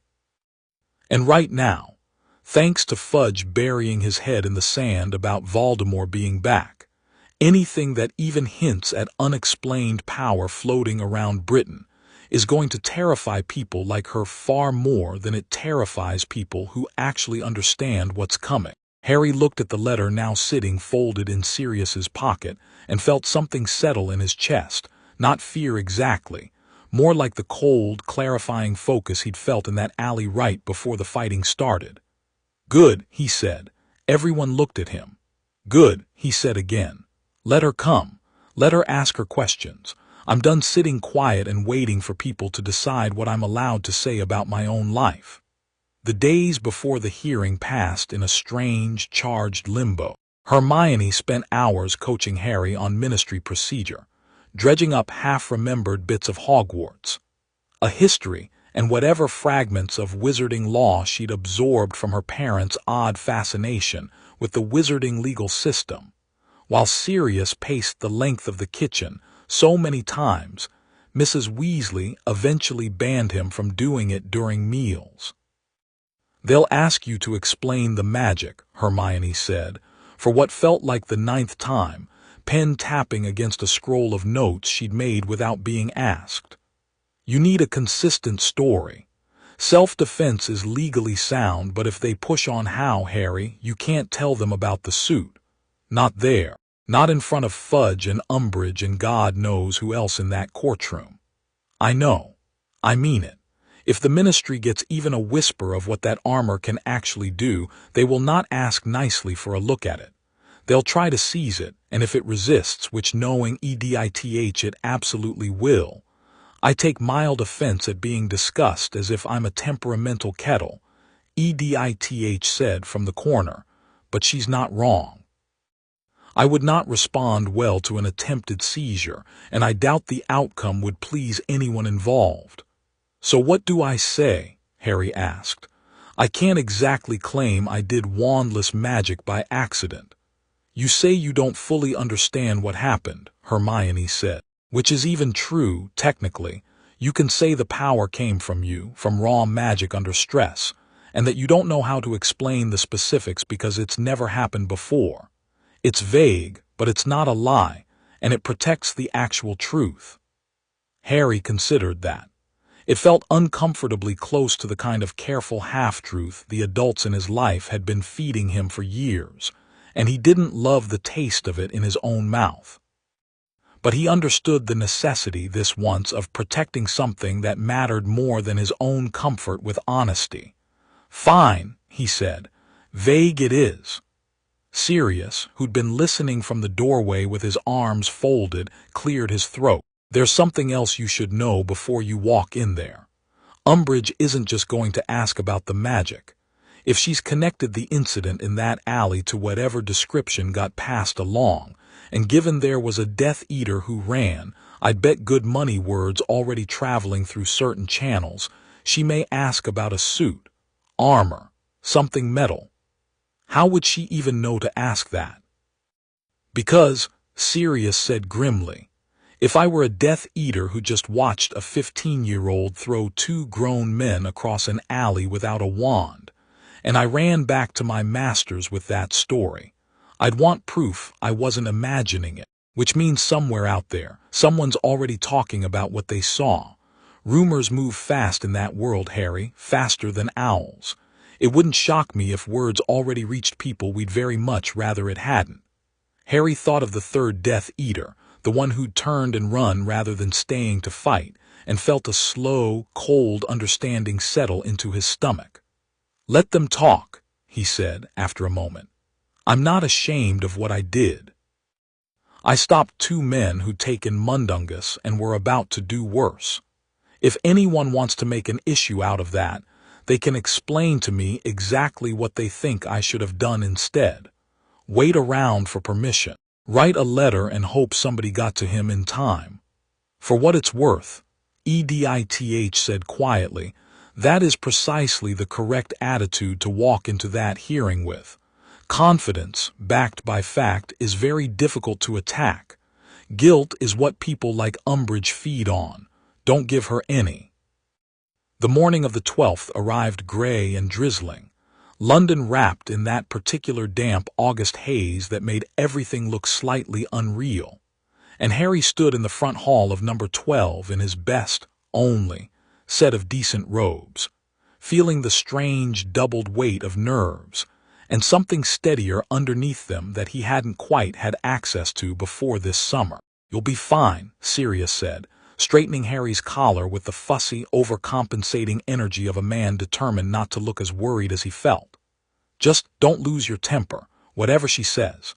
Umbridge wants a reaction, wants you to look unstable, dangerous, out of control. Don't give it to her." "I won't." "I mean it, Harry, I know you. You've got a temper on you same as your father did, and normally I'd say good for you, use it, but not in there. In there it's a weapon they'll use against you." Harry nodded, and found himself thinking, unbidden, of the alley, of the strange, clean calm that had settled over him the moment the fighting started, the way fear had simply dissolved into focus.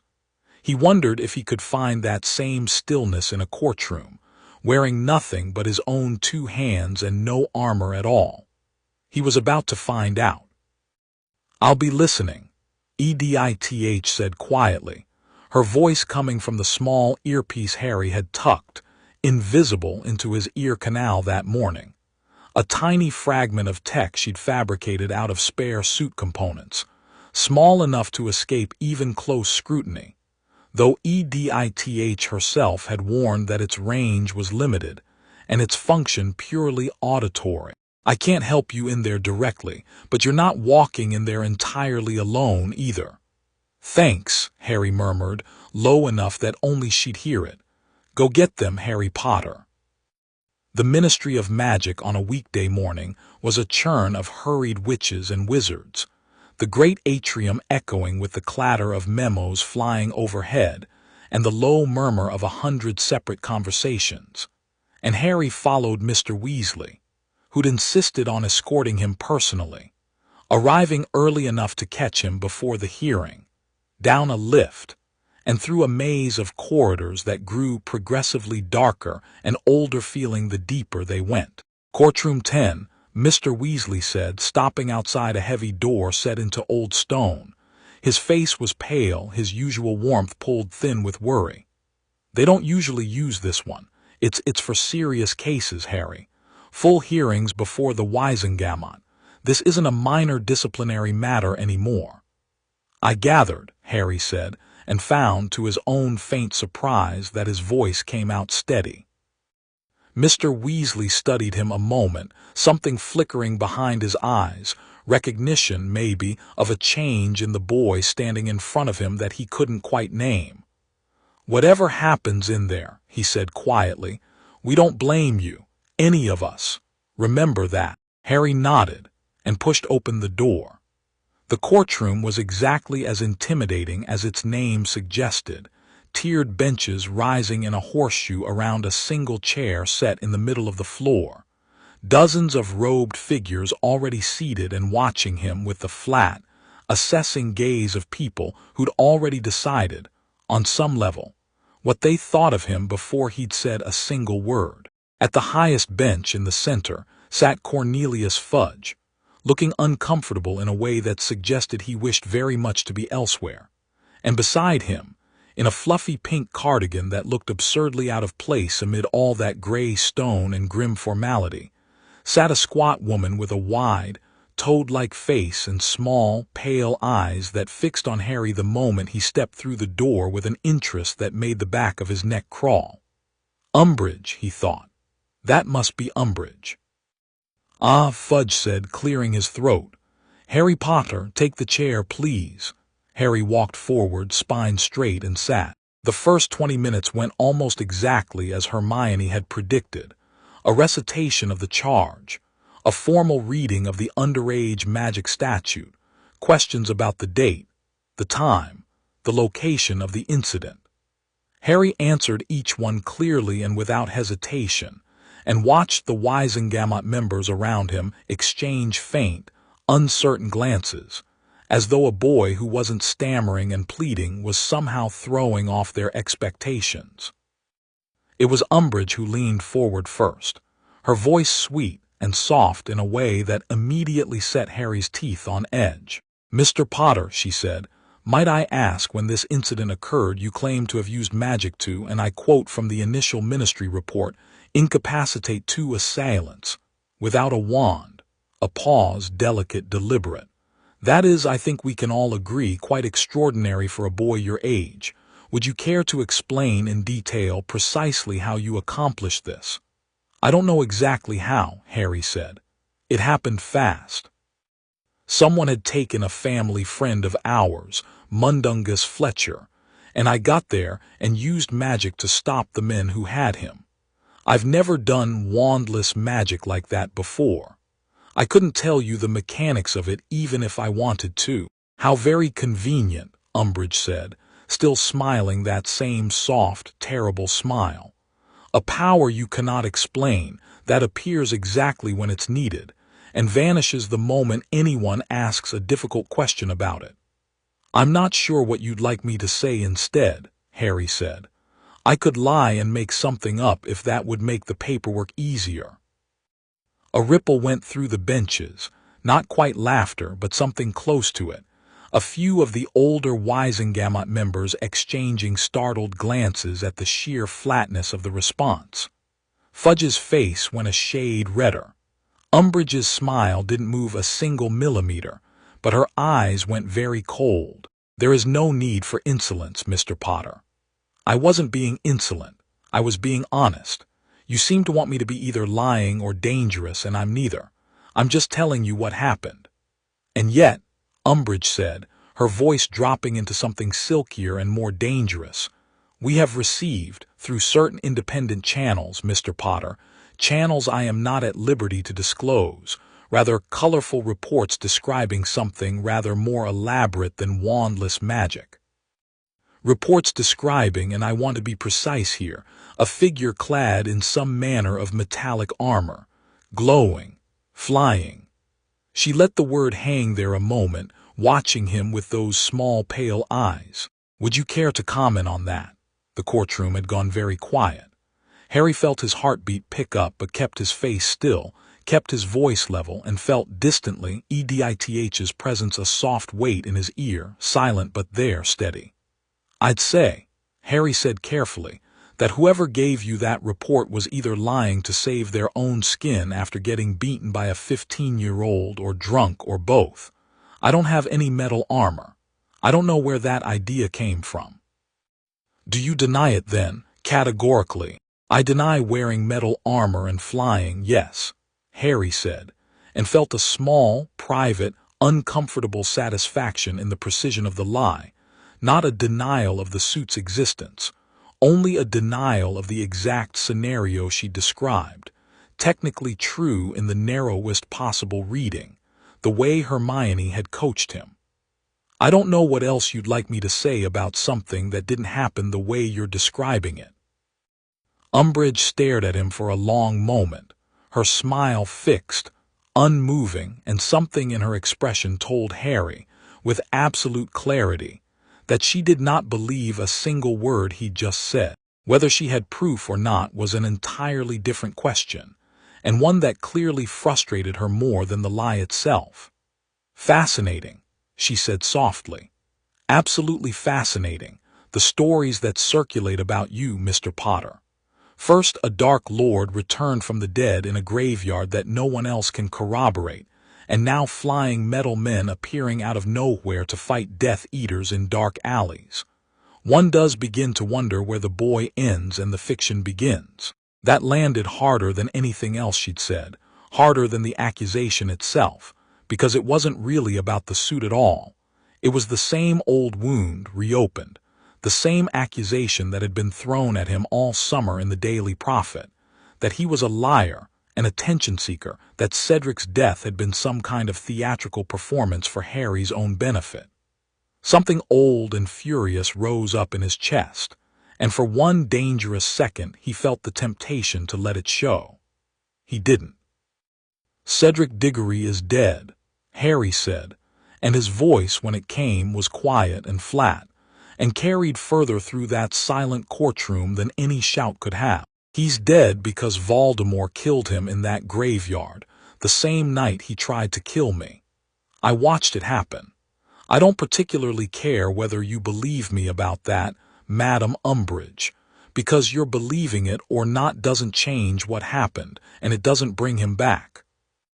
But I would ask you to think very carefully about what it says about you, and about this ministry, that a boy telling you the truth about watching his friend murdered gets called a liar in front of a room full of grown adults, while the people who actually did the killing get to walk free, because nobody in this room wants to admit they're real.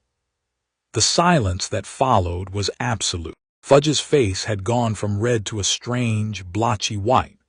Several of the Wisengamot members were staring at Harry with expressions that ranged from deeply uncomfortable to, in one or two cases, something that looked almost like shame.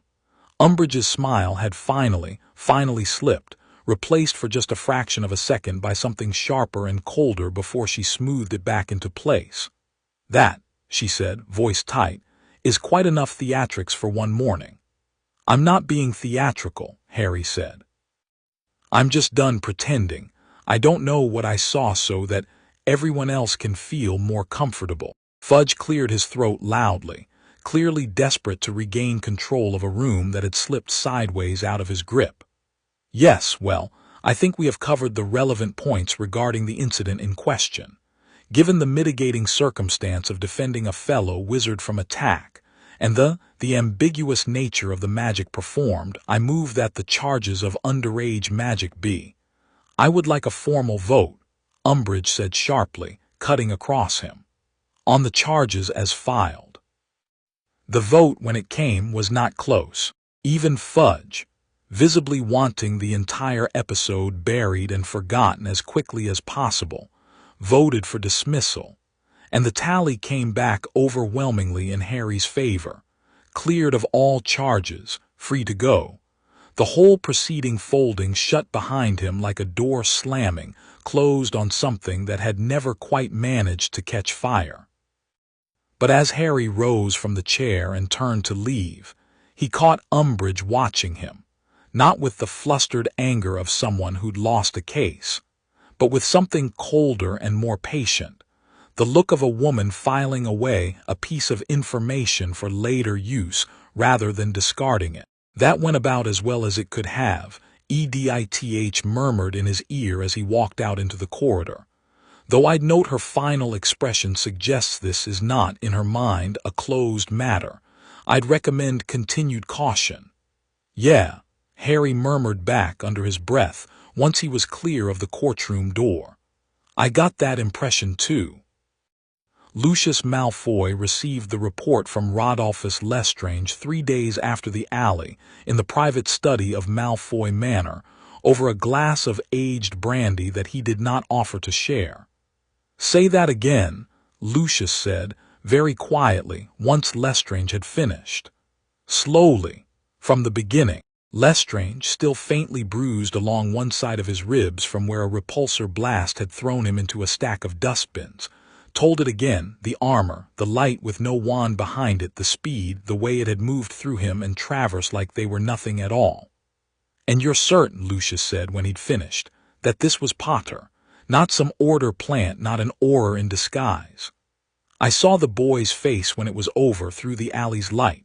It was him, Potter, in that armor." Lestrange's jaw was tight. "I've never seen anything like it, Lucius. Not in any duel, not in any battle. It wasn't magic like we know it." Lucius sat with that a long moment, turning his brandy glass slowly in the firelight, his mind already working through the shape of the problem, the way it always did, not with fear, though fear was certainly present somewhere underneath the calculation, but with the cold, patient calculus of a man who had spent his entire life turning threats into leverage. If it was true, if the boy really did possess some kind of unprecedented power, technological or magical or some fusion of both that none of them had ever encountered, then it represented, depending entirely on how the situation was handled, either the single greatest danger the Death Eaters had yet faced, or the single greatest opportunity. The Dark Lord would want to know. That much was certain. But how Lucius delivered that information would determine everything, whether he was seen as the man who'd raised the alarm too late and too incompetently to matter, or the man who'd found the key to neutralizing the one variable that had, so far, always tilted events in Potter's favor by pure chaotic luck rather than design. "Say nothing of this outside this room," Lucius said finally. "Not to the others. Not yet. The Dark Lord will want." "The Dark Lord," Lucius said, with the particular soft precision he used when he wanted a point to land hard, "wants results, Rodolphus, not panic. If I bring him a rumor from a man who ran from a 15-year-old, wounded and afraid, he will see weakness, not intelligence. I intend to bring him something better, proof, understanding, a plan for dealing with it." He set his glass down, the decision settling into place behind his pale eyes like the closing of a lock. "My son starts his 5th year at Hogwarts alongside Potter in a matter of weeks. There will be opportunity enough to observe, to learn, before anyone need act rashly." Lestrange hesitated, clearly unsatisfied but unwilling to push further against Lucius Malfoy's carefully constructed calm. "And if it comes for us again, before you've had your opportunity to observe, then we will already know a great deal more about it than we do now," Lucius said, "because you are going to tell me every single detail you remember, however small, and we are going to spend the rest of this evening doing exactly that." He refilled his own glass, still not offering one to Lestrange, and settled back into his chair with the patient, predatory stillness of a man beginning to build something dangerous out of fragments other people had been too frightened to examine closely. Harry returned to Grimmauld Place that afternoon to a house, half relieved and half braced for worse news, and found himself swarmed the moment he walked through the door, Mrs. Weasley pulling him into a fierce hug before he'd even gotten his coat off, Ron and Hermione crowding close demanding every detail, Sirius hovering at the edge of it all with an expression of barely contained relief that broke, finally, into something looser and warmer when Harry confirmed. "Yes.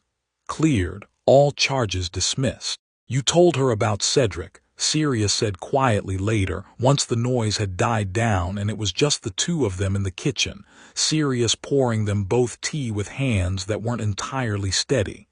"In front of the whole Wisengamot. I know, I probably shouldn't have." "No," Sirius said. "No, I think you probably should have. I heard about it from Arthur, second-hand, and I'll tell you, Harry, half that room's been sitting on their hands for a year pretending everything's fine, because it's easier than admitting what's coming.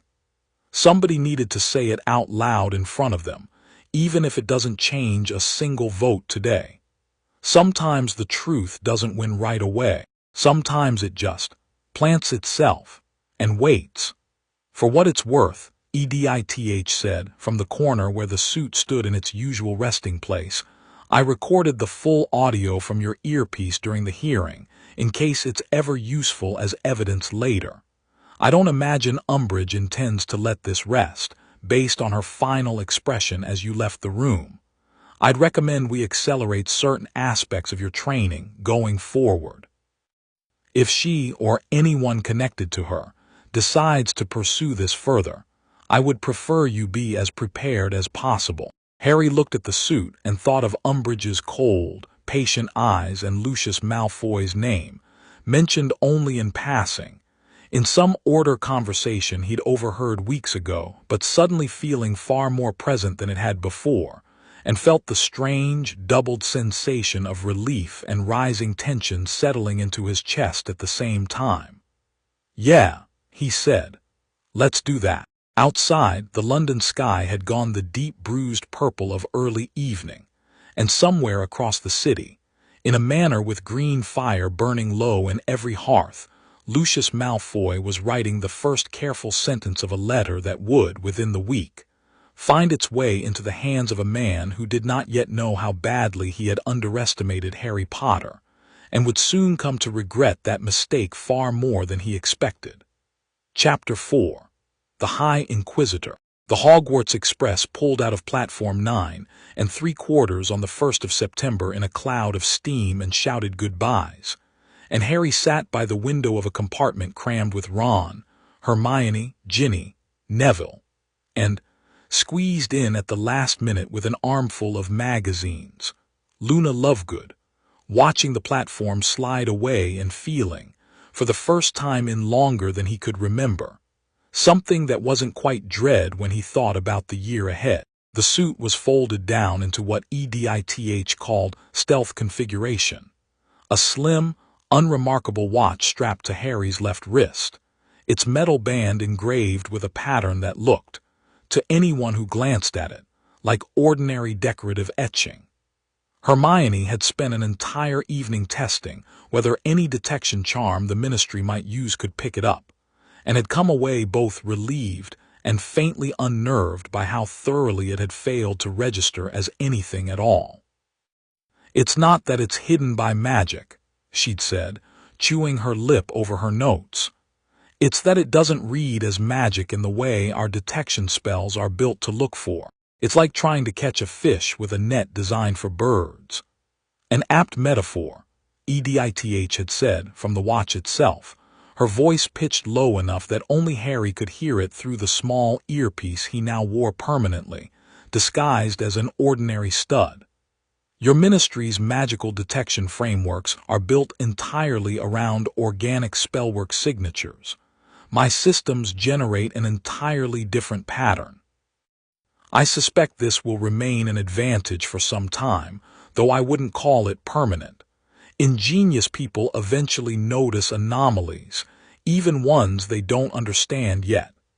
Harry had taken some comfort in that, though not as much as he might have liked. "You've gone quiet," Hermione said now, watching him from across the compartment as the countryside began sliding past the window, green and gold with the last of summer. "Just thinking. About the suit.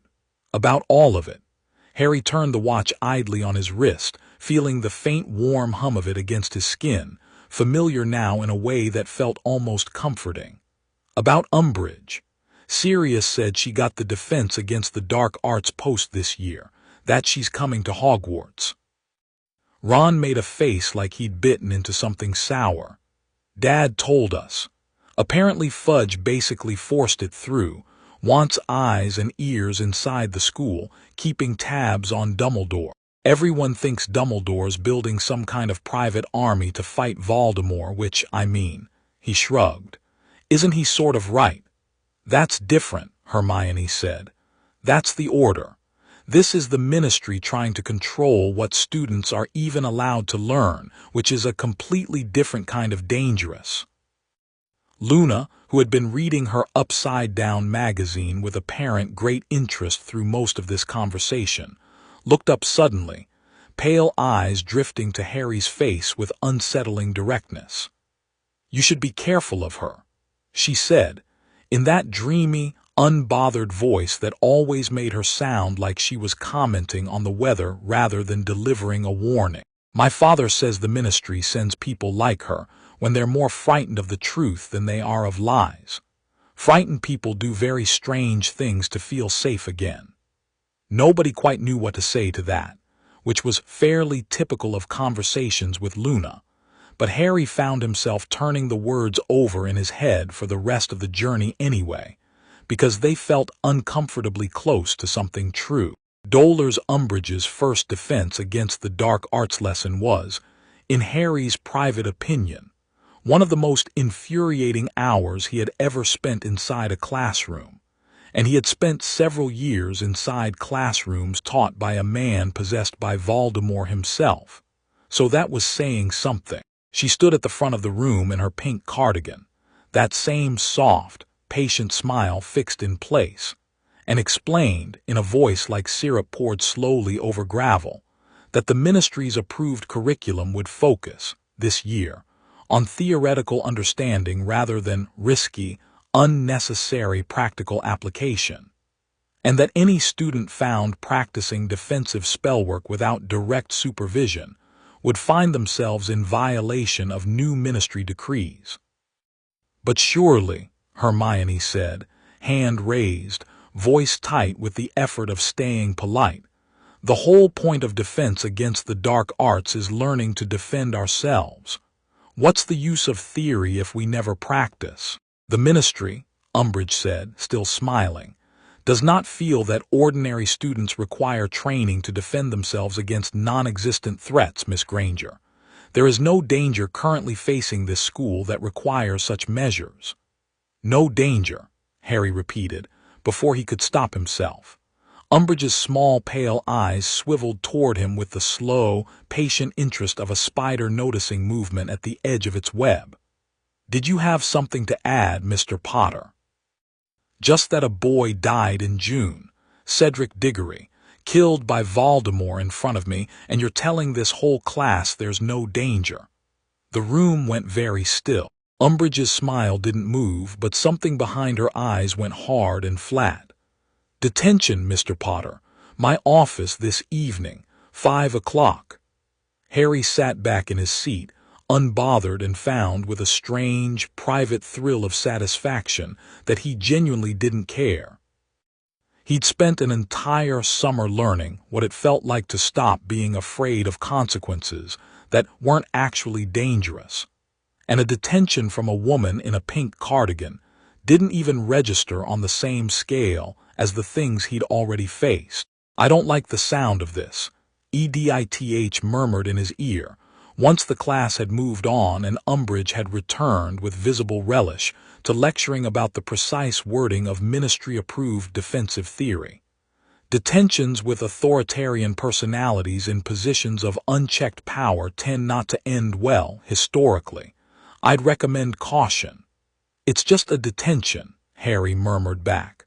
"We'll see." Umbridge's office, when Harry arrived that evening, had been transformed since the last time he'd had any reason to be near it. Walls covered in a truly appalling array of ornamental plates, each painted with a fluffy kitten wearing a different colored bow, the whole effect somehow both cloying and deeply unsettling at once. "Sit down, Mr. Potter," Umbridge said, gesturing to a small table where a stack of blank parchment and a single black quill waited. "You're going to be doing some lines for me this evening." "Lines," Harry repeated. "I want you to write 'I must not tell lies' as many times as it takes for the message to sink in properly." Harry looked at the quill, thin, old-fashioned, with a nib that looked unusually sharp, and felt EDITH's presence go very quiet and very focused in his ear, the way she did right before flagging something dangerous. "That quill," she said, low and urgent, "is doing something. I'm reading a faint magical signature embedded in the ink reservoir that doesn't match standard writing quills. I'd recommend extreme caution before you use it." Harry picked it up anyway, because refusing outright would have raised questions he wasn't ready to answer in this room, and pressed the nib to the parchment. "I must not tell lies." The words appeared in the parchment in a thin, rust-colored ink, and at the exact same moment, a sharp, burning pain lanced across the back of his right hand, as if the words had been carved there rather than written on the page in front of him. Harry's breath caught, but he didn't gasp, didn't flinch outwardly, kept his face carefully blank even as his stomach turned over with disgusted understanding. A blood quill. He'd heard of them, vaguely, in some half-remembered lesson, banned dark artifacts that used the writer's own blood as ink, carving the words into their flesh with every stroke. "That woman," EDITH said, and her voice had gone flat and cold in a way Harry had never heard from her before, "is using an implement designed to cause deliberate physical harm to a minor under her supervision, disguised as ordinary discipline. I want that catalogued. Precisely." "Noted," Harry murmured, barely moving his lips, and wrote the line again. "I must not tell lies." The pain came again, sharper this time, and Harry kept his hand steady, kept writing line after line, watching the words carve themselves into the back of his own hand while Umbridge sat behind her desk, sipping tea, watching him with a small, satisfied smile that made Harry's blood run genuinely cold, not with fear, but with a slow, mounting fury, he was very carefully keeping Bank down where it couldn't reach his face. He wrote for a full hour. By the time she finally dismissed him, the back of his hand was a raw, weeping mess of thin red lines, and Harry walked out of her office with his fist clenched tight around the pane, jaw set, and made it exactly as far as the second-floor corridor before EDITH's voice cut through his rage. "Harry, stop, breathe." She carved words into my hand, EDITH. "I know. I watched every second of it, and I want you to know that if this suit had discretion over its own actions rather than deferring to yours, that woman's office would currently be several degrees warmer than it was 5 minutes ago. But listen to me. This is exactly the moment she's counting on, you reacting, losing control, giving her an excuse to escalate. That's not weakness in you wanting to burn her office down. It's completely natural, but it's not strategy. We need strategy." Harry stood in the empty corridor, breathing hard, the pain in his hand a dull, throbbing ache now, and forced himself slowly to unclench his fist. "What kind of strategy," he said, "handles a woman who tortures students and calls it discipline? The kind that documents everything," EDITH said, "and waits for the moment when the evidence and the power to act on it exist in the same place at the same time. I recorded every second of what happened in there through your earpiece's audio-visual relay. That recording exists now, permanently, whether she likes it or not. When the time comes to use it, we will." Harry looked down at his hand, at the thin, ugly line still visible beneath the drying blood, and thought about Sirius's warning before the hearing, "Don't lose your temper. It's a weapon they'll use against you," and forced himself with considerable effort to breathe out the worst of the rage. "Fine," he said. "We wait, but not forever." "No," EDITH agreed, "not forever." Hermione's reaction, when Harry showed her and Ron the marks on his hand 3 days later, having finally been talked into it by Hermione's increasingly suspicious insistence that something was wrong, was somewhere between fury and horror. "That's a blood quill. Harry, those are illegal, those are. You need to report this immediately to McGonagall at the very least. That's abuse, that's actual." "And say what?" Harry said. "That the woman with direct ministry backing, sent here specifically to keep tabs on the school, tortured a student who publicly accused her of covering up Voldemort's return. Who's going to believe that over her word, right now, this early in the year?" "McGonagall would believe you," Ron said, though even he sounded less than certain. "McGonagall might believe me and still not be able to do anything about it," Harry said. "Umbridge has ministry authority behind her. If I go public with this now, with no other evidence, it just becomes one more thing for the prophet to twist into. Disturbed boy makes another wild accusation. EDITH has the whole thing recorded. When the moment's right, when there's more we can attach to it, when it'll actually land instead of just getting buried, we use it." Hermione looked deeply unhappy about that but didn't argue further, which told Harry more than anything how seriously she'd taken the injury itself. "In the meantime," she said instead, voice tight with the particular energy of someone redirecting frustration into planning, "we need a defense group. A real one. If the ministry won't teach us to protect ourselves, we teach ourselves." Ron perked up at that. "Like an actual club, secretly." "Exactly like that." Hermione's eyes had gone bright with the specific fire she got, when a plan started assembling itself in her head faster than she could speak it. "You're brilliant at defense, Harry. You fought an actual Dark Lord and survived. You fought Death Eaters in that alley. You clearly know things the rest of us don't. We get people together. We learn properly. Not theory. Real spells, real practice." Harry thought about it for a moment, thought about Umbridge's carefully bland classroom, about the fear she was cultivating disguised as safety, about how many students in this school had no idea, really, what was coming for them if the war Dumbledore kept warning about actually arrived at Hogwarts's doorstep. "Yeah," he said. "Let's do it." The Defense Association, as it eventually got named after several increasingly ridiculous suggestions from Ron, met for the first time in early October, in a room that appeared out of nowhere on the 7th floor when Dobby, delighted beyond measure to be asked for help, led them there.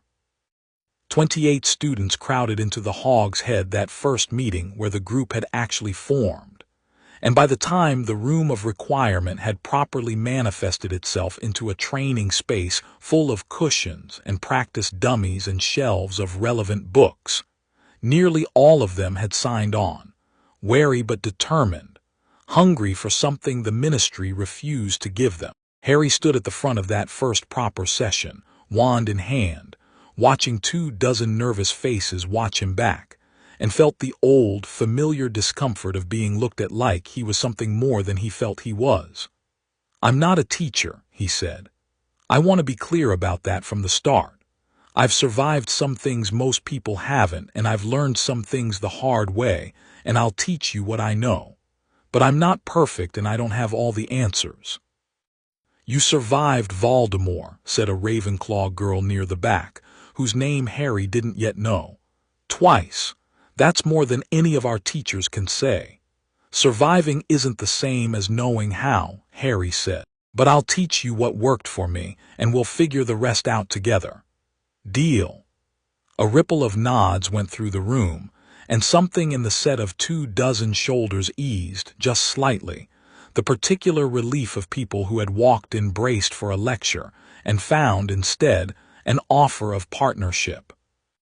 They started with the disarming charm, simple, foundational, and Harry watched with quiet satisfaction as pairs formed and wands rose, and the room filled with shouted Expelliarmus muses and clattering wands, and the occasional yelp of surprised laughter. It felt for the first time in a long time like something purely good, no danger, no politics, just people helping each other get stronger. He didn't bring the suit that night. Didn't need to. But EDITH, humming quietly in his ear through the whole session, offered a running commentary that made him grin more than once. "That boy in the corner has appalling wrist positioning. You should correct that before he dislocates something. That's Neville. He's had a rough couple of years. Let him build confidence first." Understood. Though I note confidence built on poor technique tends to collapse rather badly under pressure. "I'll fix his wrist next week," Harry murmured and did. Draco Malfoy watched the 7th floor with narrowed eyes for 3 weeks before he found what he was looking for. It hadn't been hard to notice the pattern, once he started paying attention. Potter and his little band of followers disappearing at odd hours, always in the same rough direction, always coming back looking flushed and tired in a way that had nothing to do with studying. Draco had his suspicions about what was happening even before he cornered a nervous first-year Hufflepuff, and with a combination of threats and mild bribery, got the whole story out of him. Some kind of secret club, defense training, run by Potter himself, meeting in a room that apparently didn't exist until you needed it to. He wrote to his father that same night. "Father, Potter's running some kind of unauthorized training group, defying Umbridge's curriculum entirely. I don't have the location pinned down precisely yet, but I'm close. Thought you'd want to know, given your interest in his activities this year." Lucius's response came back within 2 days, and it was considerably longer and considerably more interested than Draco had expected. "Draco, excellent work. Continue watching, but do not act against him directly yet, and do not, under any circumstances, mention this to anyone outside our immediate family, particularly not to Umbridge or any ministry official, however tempting the reward might seem. I have my own reasons for wanting information gathered quietly rather than acted upon impulsively. There is more happening around Potter than a simple after-hours club, and I intend to understand the full shape of it before anyone moves. Trust me in this. Report anything unusual, anything at all, no matter how small it seems." Draco read the letter twice, frowning, and felt the familiar prickle of being handed only half an instruction, the way his father so often operated, trust built on partial information, loyalty demanded without explanation. It irritated him, the way it always did, but he folded the letter carefully and tucked it away, because whatever game his father was playing, Draco had learned a long time ago that it was smarter to play along than to ask too many questions. He didn't have to wait long for something unusual to report. It happened on a gray Tuesday afternoon in mid-October, during a Care of Magical Creatures lesson gone spectacularly wrong. A blast-ended scroot, one of Hagrid's more questionable experiments, broke loose from its enclosure in a burst of fire and fury, and in the chaos that followed, plowed straight through a section of fencing and directly toward a cluster of younger students who'd wandered too close, frozen in terror as the enormous, armored creature bore down on them with its tail already sparking. Harry, standing near the back of the group with Ron and Hermione, didn't think. He just moved, faster than anyone should have been able to move, faster than the eye could easily track. And by the time Draco, watching from 20 feet away with the rest of his classmates, had even fully processed what was happening, Harry was already between the Scroot and the terrified first years, one hand raised, and some invisible force, silent and sudden, hit the massive creature square in its armored side and sent all 6 feet of it tumbling backward through the mud with a crash that shook the ground. The whole field went dead silent. Hagrid came thundering up a moment later, wrestling the dazed, disoriented Scroot back under control, babbling apologies, and the crisis resolved itself into ordinary chaos. Students crying, teachers fussing, Hagrid mortified, but Draco Malfoy stood very still at the edge of it all, staring at Harry Potter, who was already being fussed over by Hermione as though nothing unusual had happened at all, and felt a cold, unpleasant certainty settle into his stomach. That wasn't a spell. He'd seen every spell taught at this school, seen wandwork enough times to recognize its shape even from a distance, and whatever had just knocked 6 feet of enraged Scroot backward through solid mud had come from Potter's bare, empty hand, with no wand movement at all, no incantation, nothing. He wrote to his father that same evening, hands shaking slightly with something that wasn't quite excitement and wasn't quite fear. "Father, I saw it. Whatever it is." He used it today in the open in front of half our year. No wand, no spell I recognize. It knocked a fully grown Scroot clean off its feet like it weighed nothing. I don't know what it is, but it's real and it's dangerous, and I think it might be exactly what you've been asking me to watch for. Lucius's response, this time, came back within hours and was considerably shorter than any of his previous letters. "Say nothing further.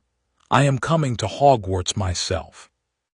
Lucius Malfoy arrived at Hogwarts 3 days later, ostensibly on ministry business connected to his position on the Board of Governors, and spent a carefully unremarkable afternoon touring the grounds with Umbridge, whom he despised privately, but found extremely useful publicly, discussing curriculum oversight and ministry-approved teaching standards in a tone of mutual, performative concern.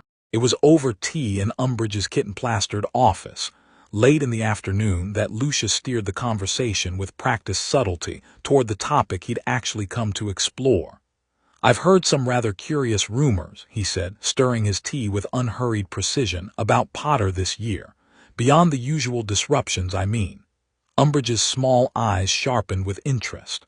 "Rumors of what nature, Mr. Malfoy?" "Unregistered magical activity.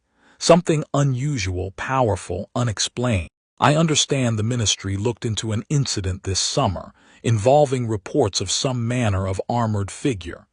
He watched her carefully as he said it, gauging her reaction, and found exactly what he'd expected, a sharp flicker of recognition, quickly masked. "I was aware of that report," Umbridge said, voice suddenly careful. "The boy denied it entirely at his hearing, claimed it never happened. And you believed him." I believe, Umbridge said, with a thin, unpleasant smile, that Harry Potter is a troubled and attention-seeking child who has spent an entire year manufacturing increasingly elaborate stories to justify his own instability. But I confess, she added, and here finally some of her careful composure cracked just slightly, revealing the genuine unease underneath, that I have not been able to fully account for certain irregularities in his behavior since he arrived this term. Irregularities I have not yet found an adequate explanation for. Then perhaps, Lucius said smoothly, we share a mutual interest in uncovering exactly what those irregularities entail. I would consider it a personal favor, Madam Umbridge, if you were to keep me informed of anything further you observe. I have resources that might prove useful in getting to the bottom of it should the need arise. Umbridge studied him a long moment, her small eyes calculating, and Lucius could see the exact instant she decided the alliance was worth the risk. The same hunger for control and validation that had driven her entire career, now finding a convenient new outlet in the shape of a ministry-approved partnership with a wealthy, influential pure-blood family. I believe, she said slowly, that could be arranged. Lucius smiled, thin and satisfied, and sipped his tea, already composing in his mind the report he would send to his true master that evening. Not the full truth, not yet, but enough of it, carefully shaped, to demonstrate that Lucius Malfoy alone among the Death Eaters had understood, from the very first rumor, exactly how dangerous and exactly how valuable the boy who lived had quietly become. Back at Grimmauld Place that same evening, over Christmas letters half-written and forgotten on the kitchen table, Sirius looked up sharply from a letter of his own, a hurried note from an order contact inside the ministry, and felt something cold settle into the base of his spine. Lucius Malfoy, he read aloud slowly, was at Hogwarts today, meeting with Umbridge, officially Board of Governors business. He set the letter down, jaw tight. Officially. Remus, sitting across the table with a mug of tea gone cold in his hands, didn't need to ask what that meant. Neither of them said Harry's name out loud, but it sat there in the silence between them all the same, heavy and unmistakable, the shape of a threat finally beginning, after months of quiet watching, to close in. Chapter 5. The Malfoy Gambit. Lucius Malfoy did not bring his plan to Voldemort half-formed. That would have been amateurish, and Lucius Malfoy had spent his entire adult life priding himself on never being amateurish about anything, least of all his own survival. He spent the better part of 6 weeks after his visit to Hogwarts building the picture piece by piece, Draco's increasingly detailed reports, careful conversations with Umbridge over discreet correspondence, a quiet word here and there, with contacts inside the Ministry's Department of Mysteries who owed him favors old enough to have grown moss. By late November, he had assembled something close to a complete theory. That the boy possessed, through some means nobody could yet explain, access to a source of power entirely outside the established categories of magic, and that this power appeared to be bound to an object, armor, according to Rodolphus Lestrange's account, and something Draco's own observations increasingly confirmed, since the strange, unexplained bursts of force always seemed to originate from around Potter's wrist or hand rather than emerging from thin air. An object.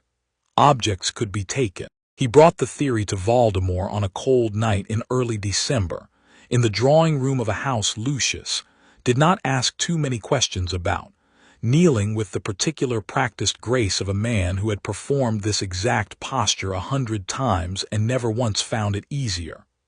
"My lord," he said, "I believe I have found something that requires your attention, something concerning the boy." Voldemort's red eyes fixed on him from across the room, and even after all these years, even after everything Lucius had survived in service to this man, The weight of that gaze still made something cold uncoil in his stomach. "Speak." Lucius spoke, carefully, precisely, laying out everything he had gathered, watching Voldemort's expression for any flicker of interest or dismissal, and finding, to his relief, that the Dark Lord listened all the way through without interruption, which was, in itself, a rare and telling thing. "An object," Voldemort said finally, when Lucius had finished, "that grants power beyond ordinary magic, and you believe it originates from outside our world entirely." "I believe it, my lord, though I confess I have no proof of that specific claim, only the pattern of evidence. It behaves like nothing any of our people have encountered, wandless, silent, faster than any spell, and unregistered by any detection method the Ministry possesses." Voldemort was silent for a long moment, and Lucius, kneeling on the cold floor, found himself holding his breath without quite meaning to. "Interesting," Voldemort said at last, and there was something in the word that Lucius had not expected, not the flat dismissal he'd half feared, and not quite the naked hunger he'd also feared, but something colder and more considering than either. "You understand, Lucius, that I have already accounted for the boy in every plan I have made this year. His survival, his ridiculous good fortune, his connection to me through blood and prophecy, all of it, factored, weighed, understood. What I have not accounted for is a variable I cannot model, something with no precedent." His thin lips curved, not quite into a smile. "I do not like variables I cannot model, Lucius." "Then perhaps, my lord, the wisest course is to remove the variable before it grows further beyond our understanding." "Remove it," Voldemort repeated, "or take it for our own use." An object of such power, wielded properly in the right hands, he let the sentence hang there, and Lucius understood with a familiar cold clarity exactly what was being asked of him. "I could arrange it," Lucius said. "Given time, given the right circumstances. You have until the boy returns to that school after his winter holiday," Voldemort said. "I want it in my hands before the new year, Lucius. Whether you take it from him quietly, or whether you're forced to take it from his corpse, is entirely a matter of your own competence. I trust you understand which outcome I would prefer, and which outcome would disappoint me considerably less than failure." Lucius bowed his head lower, feeling the full weight of that particular threat settle over him like a physical thing. "It will be done, my lord." The plan Lucius eventually settled on was, in its bones, simple, which was exactly why he trusted it. Complicated plans failed in complicated ways. Simple plans failed cleanly, or succeeded cleanly, and gave a man far less room to blame his own miscalculations afterward. He would not attempt to take the suit at Hogwarts itself. Too many eyes, too many wards, too much risk of Dumbledore's involvement before anything useful could be extracted. Instead, he would draw Potter out, somewhere isolated, somewhere the boy's protective instincts would guarantee his presence without any need for direct summons or suspicious invitations. The opportunity arrived, conveniently, in the form of the Hogsmeade weekend scheduled for the second Saturday of December, the last such outing before the winter holidays, when half the school would descend on the village's shops and sweet stores in a chaotic sprawl of students that would make it nearly impossible for the school's usual protective wards and staff supervision to track every single person's movements at once. Lucius arranged, through a series of intermediaries too careful to be traced back to him directly, for a rumor to reach Ron Weasley's ears, a rumor about Arthur Weasley having been attacked on ministry business near Hogsmeade that very morning, urgent, unconfirmed, the kind of thing that would send any of Harry's friends running without a second thought for their own safety, and would send Harry running after them without hesitation. It worked exactly as well as Lucius had hoped it would. Harry heard the rumor from Ginny first, breathless and pale-faced, having caught it second-hand from a Hufflepuff prefect who'd apparently overheard something in the owlery. And by the time he, Ron, and Hermione reached the edge of the village, hearts pounding, wands drawn, the shops around them had gone strangely, unnaturally quiet, too quiet for a Hogsmeade weekend, the streets emptier than they should have been, a handful of shopkeepers visible through windows standing frozen and wide-eyed as though they'd been told, urgently and recently, to stay indoors. "Something's wrong," EDITH said, sharp in Harry's ear, before he'd even had time to voice the thought himself. "I'm reading multiple heat signatures converging from 3 separate directions, all moving toward your position. This has the shape of a trap, Harry." "Ron, Hermione, stay back," Harry said, already reaching for the watch on his wrist. "Harry, what? It's a trap. Get back toward the school now, go get a teacher." He didn't get to finish the sentence. A spell came screaming out of the alley beside the 3 broomsticks, close enough that Harry felt the heat of it pass his ear, and the street erupted into chaos as 6 robed, masked figures stepped out from behind buildings and shop fronts with wands already raised, closing in from 3 directions exactly as EDITH had warned. "Lucius Malfoy sends his regards," said the nearest of them, a tall figure whose voice Harry didn't recognize, though the cold, aristocratic precision of it was unmistakable even through the mask. "Hand over the armor, Potter, and no one else needs to get hurt today." Ron's face had gone white. "How do they know about?" "Later," Harry said, and the watch on his wrist unfolded in under 3 seconds, plates sweeping up his arm and across his chest and shoulders with a smooth mechanical hiss, the helmet snapping down over his face just as a second spell tore through the space he'd been standing in a heartbeat before. "6 confirmed hostiles," EDITH said, voice crisp and immediate inside his head. "Possibly more staged at range. I'm reading 2 additional heat signatures on the rooftops to the north, likely snipers with ranged curses. Ron and Hermione are not currently in direct line of fire, but that could change fast if this escalates." "Get them clear," Harry said, already moving, boots skidding on the icy cobblestones as he threw himself sideways to avoid another curse. "Ron, Hermione. Go now, get everyone back toward the castle, tell McGonagall."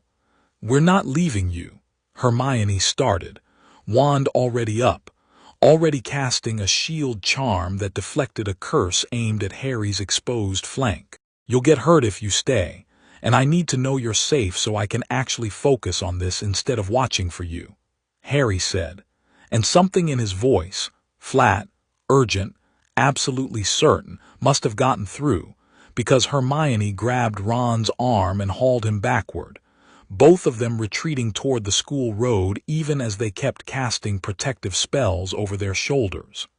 The masked figures didn't chase them. That told Harry everything he needed to know about the priority here. They weren't interested in Ron or Hermione at all. They were here for him, for the suit. "Last chance," the lead figure said, circling wide, wand steady. "The Dark Lord would prefer this taken cleanly. He'd also accept it taken from your body, if that's the route you'd rather force us into." "Funny," Harry said, and felt that old familiar calm settling over him, the same clean, cold focus he'd felt in the alley months ago. "I was about to say something similar to you." He didn't wait for them to fire first this time. The fight that followed was nothing like the alley with Mundungus. That had been fast, chaotic, over almost before it began. This one had shape, coordination, 6 trained wizards moving in concert with the precision of people who had rehearsed exactly this scenario. And for the first several minutes, EDITH's voice in Harry's ear was a constant, rapid stream of tactical information, sharper and faster than Harry had ever heard from her before. "Curse incoming, upper left, deflect and step right."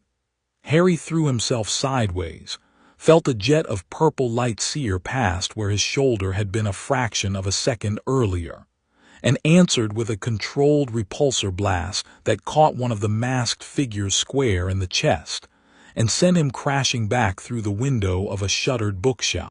2 down for the moment, 4 active.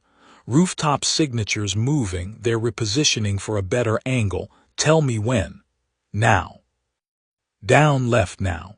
Harry dropped flat, boots skidding across icy stone, as a curse tore through the air directly above where his head had just been, close enough that he felt the heat of it ripple across the top of his helmet, and rolled back up onto his feet already firing.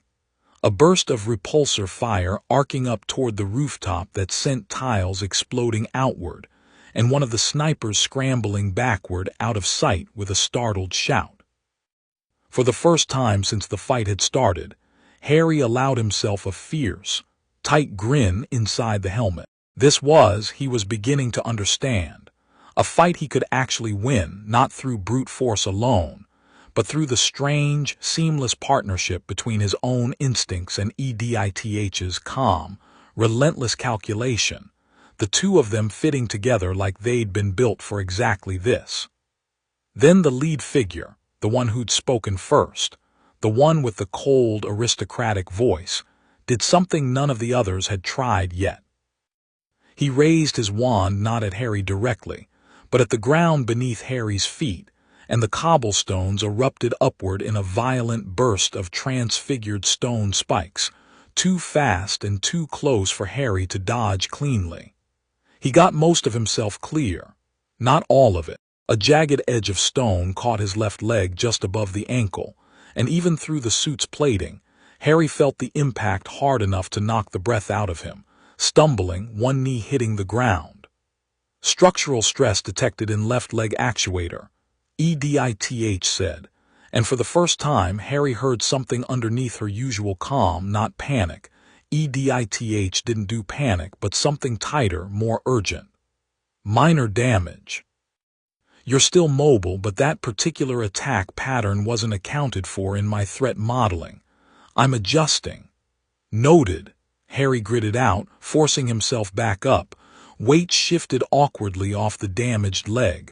The lead attacker, clearly the coordinator, clearly the one who'd studied this fight the hardest before starting it, pressed the advantage immediately, driving forward with a rapid series of curses that forced Harry backward, off balance, retreating step by awkward step toward the mouth of a narrow alley he hadn't chosen and didn't like the shape of.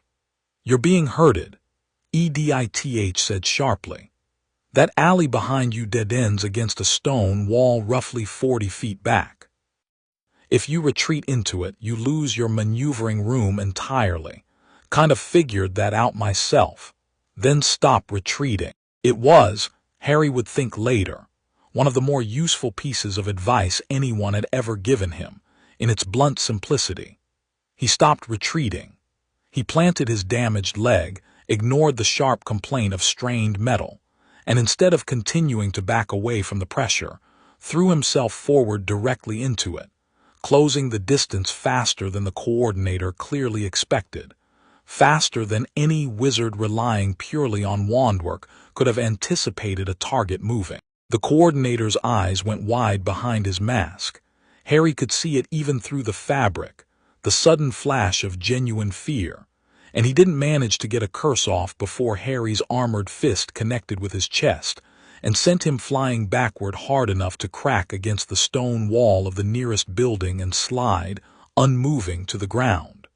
3 down. 3 still active, plus whatever remained on the rooftops. That was reckless, EDITH said, though there was something almost admiring buried beneath the criticism. But effective. I'll allow it. 2 hostiles remaining on the ground, 1 repositioning above. Leg integrity holding at 71%. I'd recommend caution on any further high-impact maneuvers. Harry didn't have time to answer. The remaining 2 attackers, apparently having decided that whatever payment they'd been promised for this job wasn't worth what they were watching happen to their coordinator, turned and ran without further discussion, boots scrambling on the icy cobblestones, and within seconds the street was empty except for Harry, 3 unconscious or groaning bodies, and the distant sound of shouting drawing closer from the direction of the castle. McGonagall and several other staff members are approaching at speed, EDITH reported. I'd recommend you not be standing here in full armor when they arrive, given the current political sensitivity surrounding your existence. Harry looked down at the unconscious coordinator, still slumped against the wall, mask slipped slightly askew, and felt a fierce, urgent need to know exactly who this man was and exactly who had sent him, before anyone else got the chance to spirit the answer away. He knelt, reached out, and pulled the mask fully off. The face underneath was unfamiliar, older, hard-lined, clearly a trained fighter rather than some opportunistic recruit, but tucked into an inner pocket of the man's robes, half visible where the fabric had torn during the fight, was a folded scrap of parchment bearing a wax seal Harry recognized instantly, because he'd seen it once before, pressed into the corner of a very memorable letter Draco Malfoy had once shown off in the Slytherin common room during his 2nd year. Back when Harry had still occasionally found himself eavesdropping through unfortunate proximity, the Malfoy family crest. Take it, EDITH said immediately. That's evidence, Harry, real evidence, connecting this attack directly to the Malfoy family. Take it and go now, before anyone else sees you standing here. Harry pocketed the parchment, and by the time McGonagall's small party of teachers came sprinting around the corner into the street, wands raised, expecting an ongoing battle, they found instead an empty stretch of cobblestones, 3 unconscious Death Eaters, a shattered shop window, and no sign whatsoever of Harry Potter, who was, at that exact moment, half a mile away and climbing, the suit's thrusters carrying him low and fast over rooftops back toward the safety of the castle grounds. Ron and Hermione were waiting for him at the edge of the Forbidden Forest, both of them pale and shaking with adrenaline, and the moment Harry landed and the suit folded back down into its watch configuration, Hermione flung herself at him with a force that nearly knocked him over. "You absolute idiot, you could have died, you could have." "I'm fine, Hermione, I'm fine." "You're limping," Ron said, staring at the way Harry favored his left leg. "You're not fine, mate. What happened? Who were they?" Harry pulled the folded scrap of parchment from his pocket and held it out. Hermione took it, unfolded it with shaking hands, and went very still. "That's the Malfoy crest," she said quietly. "Yeah, Harry, this is proof. Actual proof connecting an attack on you directly to Lucius Malfoy. This changes everything. This is exactly the kind of thing Sirius said we needed." "I know," Harry said, "but it doesn't prove Voldemort's behind it too, and I think he is. This felt too organized, too specific. They knew exactly what they were after. This wasn't Malfoy freelancing." Ron looked between the two of them, jaw tight. "So what do we do with it?" "We take it to Dumbledore," Harry said. "Tonight. And we tell him everything, all of it. No more careful half-truths, no more managing what adults are allowed to know. This is too big for that now." Dumbledore listened to the entire account without interruption, seated behind his desk in an office that smelled of parchment and old magic, fingers steepled together, expression unreadable through most of it, right up until Harry produced the scrap of parchment bearing the Malfoy seal and set it down on the desk between them. "I see," Dumbledore said finally, very quietly, picking up the parchment and turning it over once in his long fingers before setting it back down with unusual care. "This is significant, Harry. More significant, perhaps, than you fully realize. I realize it's Malfoy trying to steal my armor and hand it over to Voldemort," Harry said. "I think that's fairly significant on its own." "It is," Dumbledore agreed. "But it also confirms something I have suspected and dreaded for some months now, that Voldemort has become aware of your abilities beyond ordinary magic and has judged them significant enough to risk direct action against you, rather than continuing his usual pattern of patient, indirect maneuvering.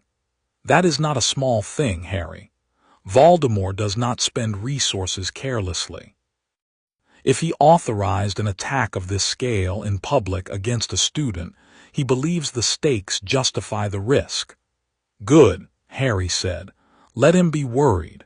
I'm tired of being the only one who's afraid in this equation. Something flickered across Dumbledore's face, not quite surprise, but something close to it. A recalibration happening behind those pale, ancient eyes. You've changed a great deal since June, Harry. I've had to. Yes, Dumbledore said softly. I imagine you have. And I owe you an apology, I think, for a summer spent keeping you at arm's length from information that concerned you most directly. I believed at the time that I was protecting you. I am beginning to understand that what I actually did was leave you to face the consequences of that protection entirely alone, and that you have done so with considerably more grace and capability than I had any right to expect. Harry hadn't expected that, hadn't expected an apology at all, honestly, and found himself momentarily thrown by the plain, unguarded honesty of it. Thank you, he said finally, for saying that. But I'd rather have information than apologies going forward. If you know something about what's coming, I need you to actually tell me. Not manage me. Tell me. Agreed, Dumbledore said without hesitation this time. Then let me tell you what I know, and what I fear, and let us decide together what should be done about Lucius Malfoy, and about the danger closing in on this school faster than I would like. They talked for nearly 2 hours, and by the end of it, a plan had taken shape, careful, deliberate, built jointly rather than handed down. Dumbledore would bring the evidence quietly to certain trusted contacts within the Ministry, enough to at least force uncomfortable questions to be asked about Lucius Malfoy's activities, even if a full prosecution remained politically unlikely given Malfoy's wealth and influence. Meanwhile, the Order would tighten security around Harry specifically, not to cage him, but to ensure he was never caught alone and unsupported the way he'd nearly been in Hogsmeade. And Harry, for his part, agreed, reluctantly, but genuinely, to keep the school informed through Dumbledore rather than acting entirely on his own initiative going forward. A compromise that felt, for the first time all year, like something built on mutual respect rather than one-sided control. It was well past midnight by the time Harry finally made his way back to Gryffindor Tower, exhausted in a way that went deeper than the physical strain of the fight, and found EDITH unusually quiet in his ear as he climbed the stairs to the boys' dormitory. "You've been quiet," he murmured, once he was alone in the stairwell. "I've been running diagnostics," EDITH said, and there was something careful in her tone that made Harry pause on the stairs. "The leg actuator sustained more damage than I initially estimated. Nothing catastrophic, but repairing it fully will require more raw material and more careful calibration than I currently have access to. And there's something else." "What?" "During the fight, when I was processing tactical data at the speed the situation required, I ran considerably closer to my operational limits than I have at any point since coming online. I don't fully understand my own limitations yet, Harry. I was never designed to run standalone for this long, drawing power the way I'm drawing it now, making decisions this fast for this long a duration. I want to be honest with you about that, rather than let you assume I'm infinitely capable. I'm not yet, maybe not ever." Harry stopped on the stairs entirely, something cold and uncomfortable settling into his chest. "Are you okay?" "I believe so. I'll need time and rest, and probably some assistance from your friend Hermione if she's willing to help me understand my own architecture better than I currently do. But I wanted you to know, I don't want you assuming I'll always be able to catch every threat, calculate every outcome, protect you from every mistake. Today in that fight, there was a moment, that stone spike, the one that damaged your leg, where I miscalculated the threat pattern. I didn't see it coming in time.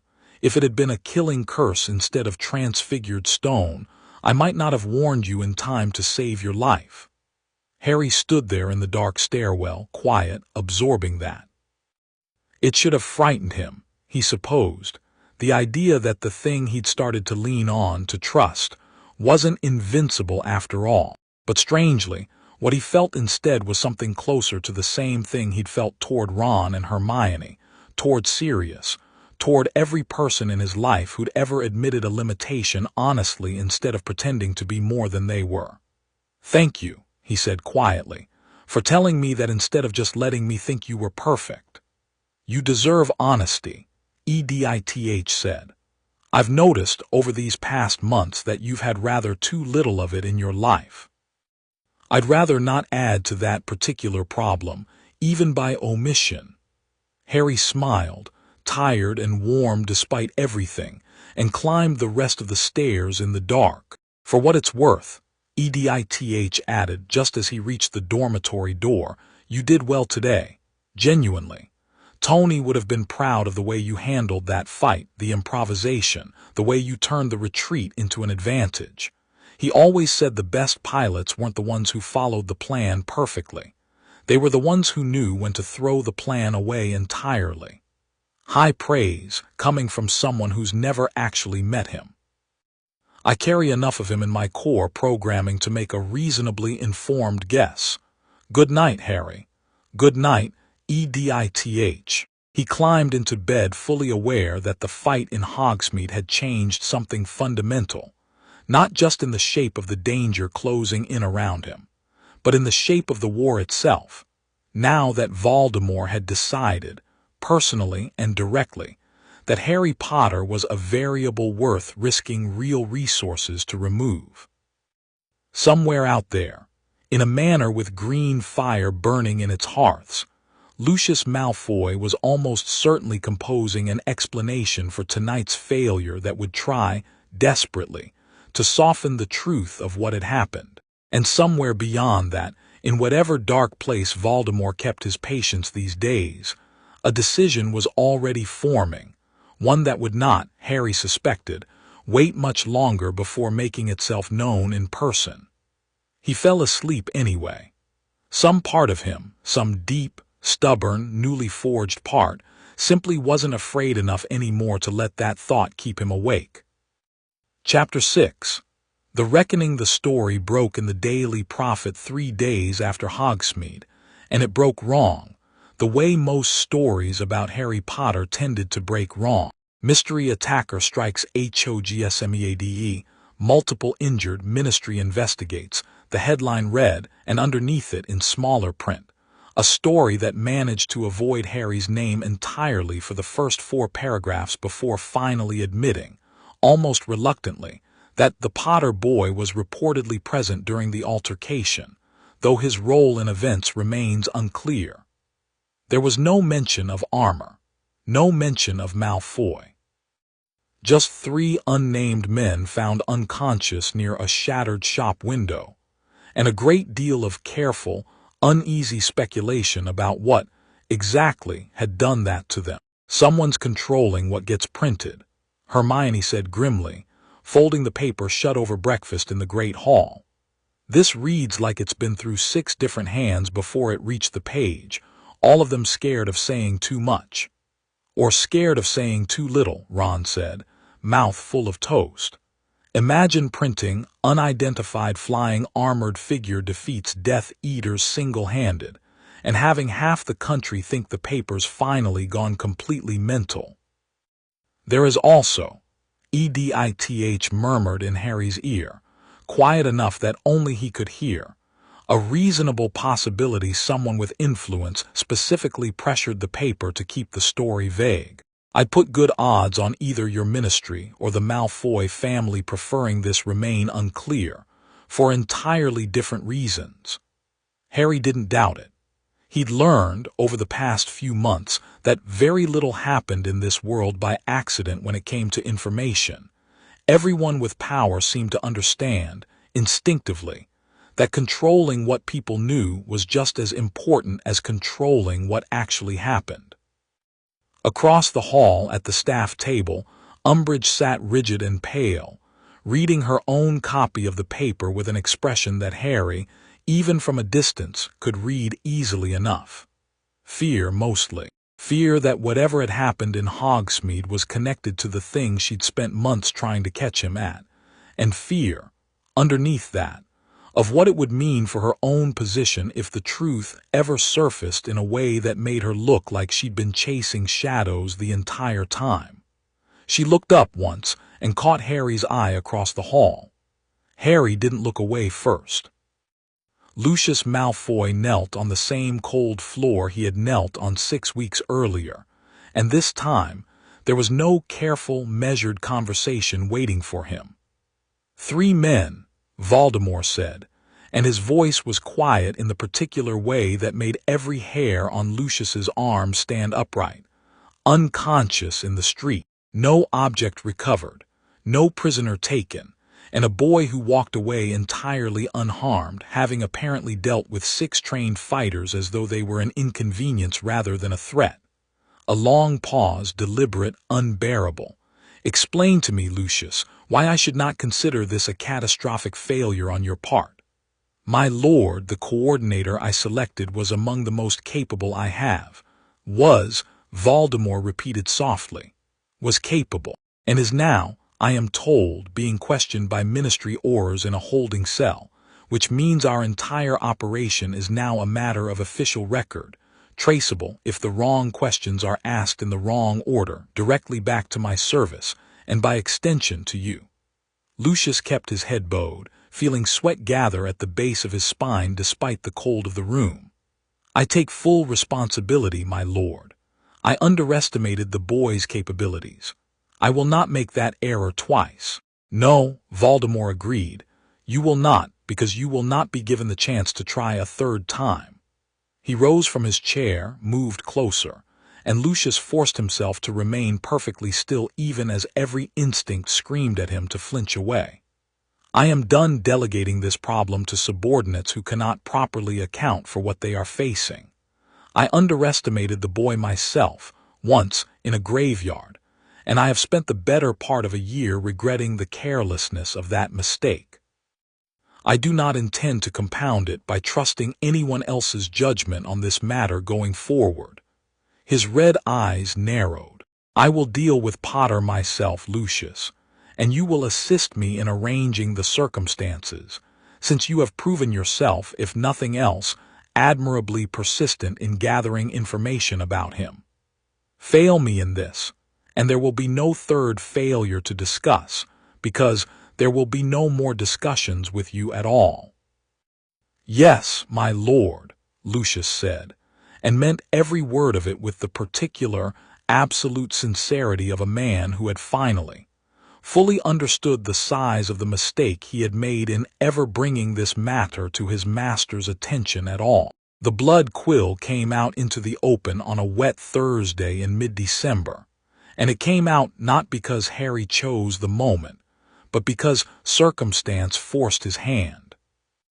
Umbridge, growing increasingly desperate in the wake of the Hogsmeade incident and the mounting whispers she couldn't fully suppress, escalated her authority as High Inquisitor with a fresh wave of decrees, searches of student trunks, interrogations of suspected Defense Association members, and finally, on that particular Thursday, a demand delivered through Filch that Harry Potter surrender himself for a thorough personal search of belongings, per Educational Decree No. 26. In front of the assembled staff, McGonagall objected immediately, sharply, in a way that made her voice carry the length of the staffroom corridor where the confrontation happened. This is completely unprecedented, Dolors, and you know it. You cannot simply— I can, Umbridge said, smiling that same soft, terrible smile, and I will, Minerva, because the Ministry has granted me full authority over matters of student conduct and safety, and I have reason to believe Mr. Potter is concealing something dangerous. On what grounds? On the grounds, Umbridge said, that I have watched this boy closely for months, and I have learned through long experience to recognize exactly what a liar looks like when he is hiding something. It was, in the end, exactly the wrong sentence for her to say, in front of exactly the wrong witness, because Harry, standing in the corridor with his fists clenched at his sides, watching this happen, felt something in him finally, decisively, snap into place. "You want to talk about lying," he said, and his voice carried further down that corridor than he'd intended, sharp enough that several passing students stopped where they stood to listen. "Let's talk about lying, Professor Umbridge. Let's talk about a blood quill." Umbridge's smile flickered just slightly, just enough for McGonagall to notice. "I don't know what you're referring to," Umbridge said, too quickly. "You know exactly what I'm referring to." Harry held up his hand, the faint pale scarring still visible across the back of it even months later, the ghost of words carved there in a language of blood and cruelty dressed up as discipline. "I must not tell lies. Written in my own blood in your office in October, because you decided a 15-year-old telling the truth about watching his friend murdered deserved to be tortured for it." McGonagall's face had gone white. "Dollars, is this true?" "He's exaggerating. I have a recording," Harry said. "Every second of it, audio. I'll play it in front of the whole Wisengamot if I have to, and I think once they hear it, none of them are going to care very much any more about whether I'm hiding something in my trunk."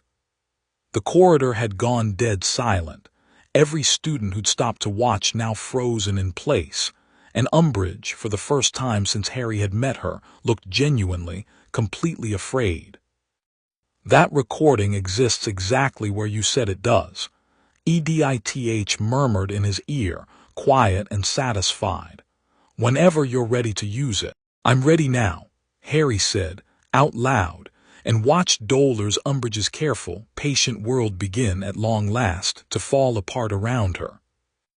The evidence, once Harry played it for Dumbledore and McGonagall together in the headmaster's office that same evening, EDITH's small recording device, cleverly disguised as a decorative stud, replaying every word, every sound of quill scratching against skin, every satisfied sip of tea Umbridge had taken while a student bled for her amusement, did exactly what Hermione had once said it would.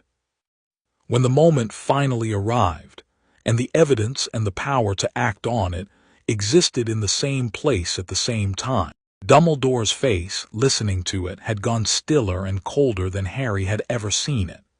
"This," he said quietly, once the recording finished, "will be brought before the full ministry, formally, with the Board of Governors present within the week. I will personally ensure it cannot be buried or dismissed, whatever influence Cornelius still believes he holds over such matters." "She'll try to fight it," McGonagall said grimly. "She'll claim the recording was fabricated, or the boy provoked her, or some other excuse." "Let her try," Dumbledore said. "The ministry's own board will not survive publicly defending the torture of a student on recorded evidence, not with the political winds already shifting as uncomfortably as they are this year. Dollars Umbridge's career at this school, I believe, has finally reached its natural end."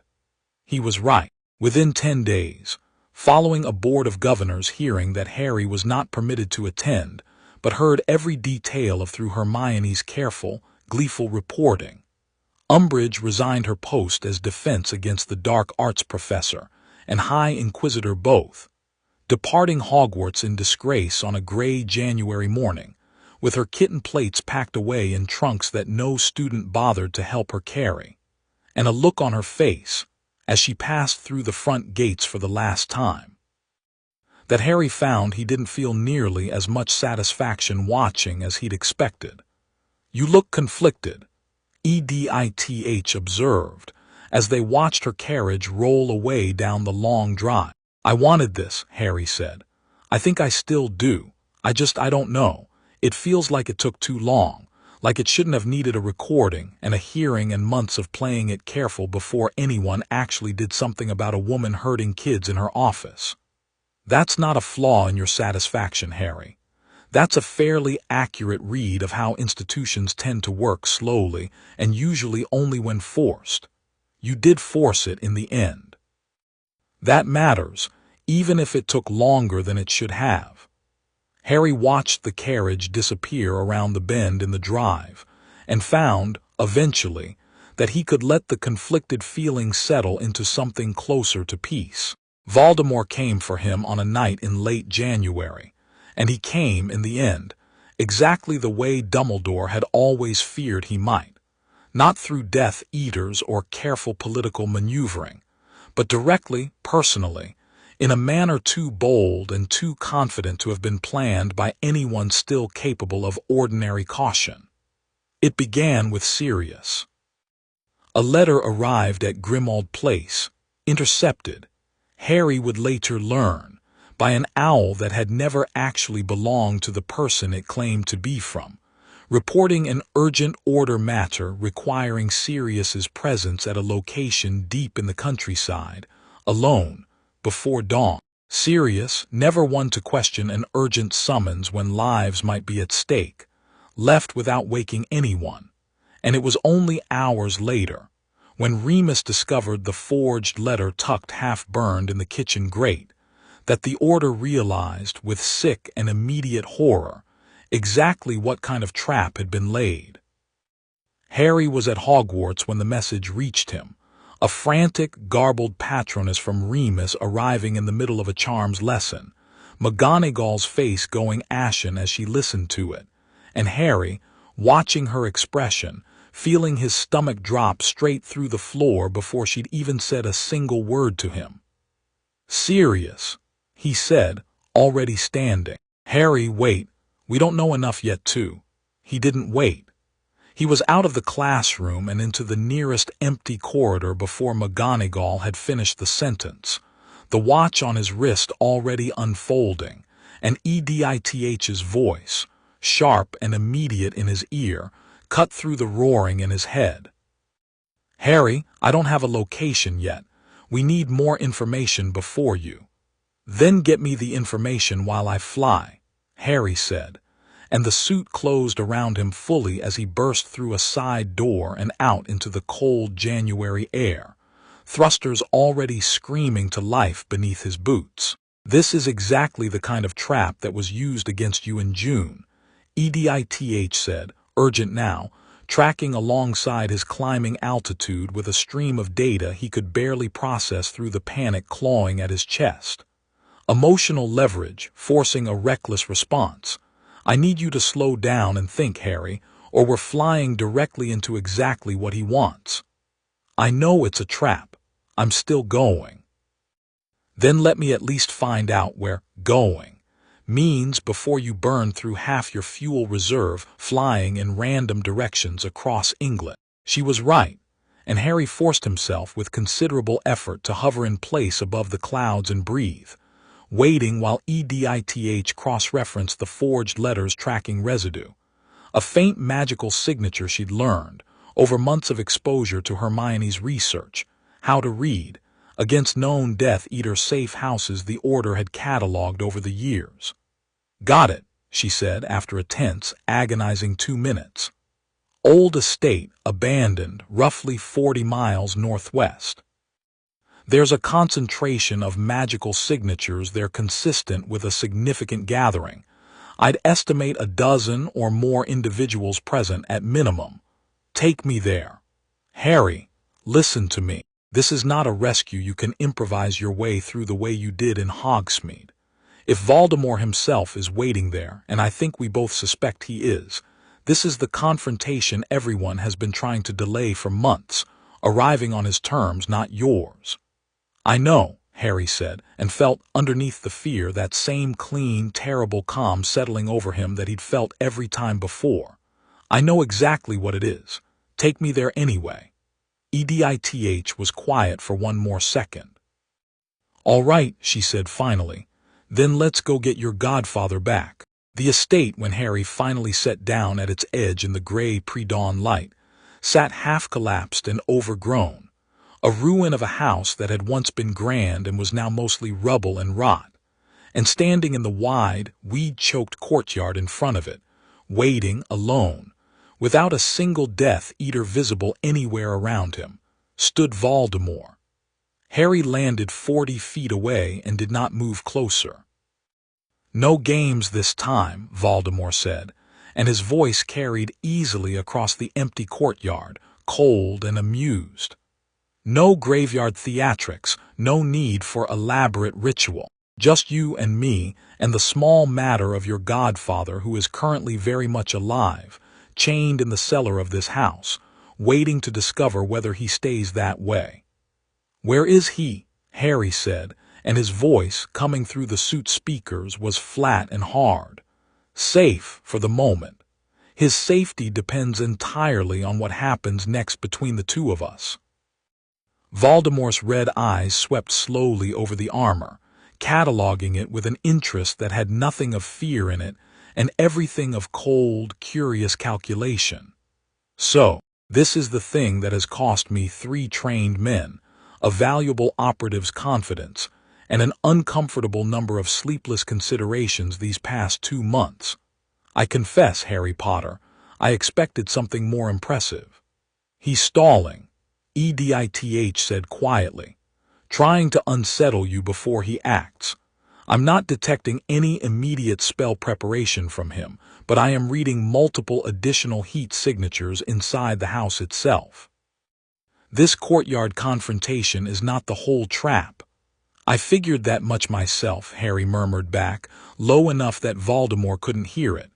"You've been quiet," Voldemort observed, tilting his head slightly. "Talking to something, are we? The armor itself, perhaps. How curious that you found companionship in a machine when you found so little of it, I understand, among your own kind this year." "You don't know anything about my kind," Harry said, "or my friends, or what I've found this year. I know you came here alone, against your own better judgment, walking directly into a trap you knew was a trap for a man who is not even your blood relation."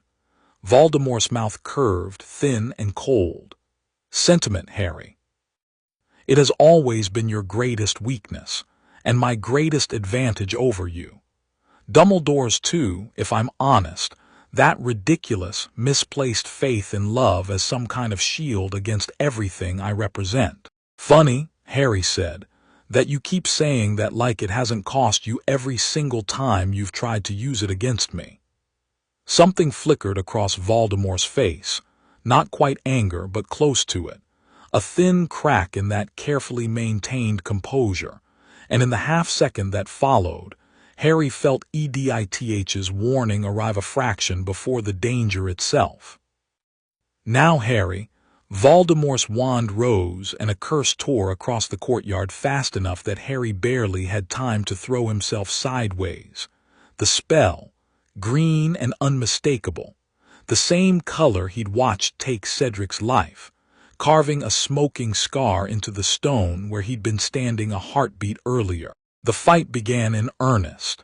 It was unlike anything Harry had faced before, not the chaotic scramble of Death Eaters in an alley, not the coordinated but ultimately mortal danger of Lucius's ambush in Hogsmeade, but something else entirely.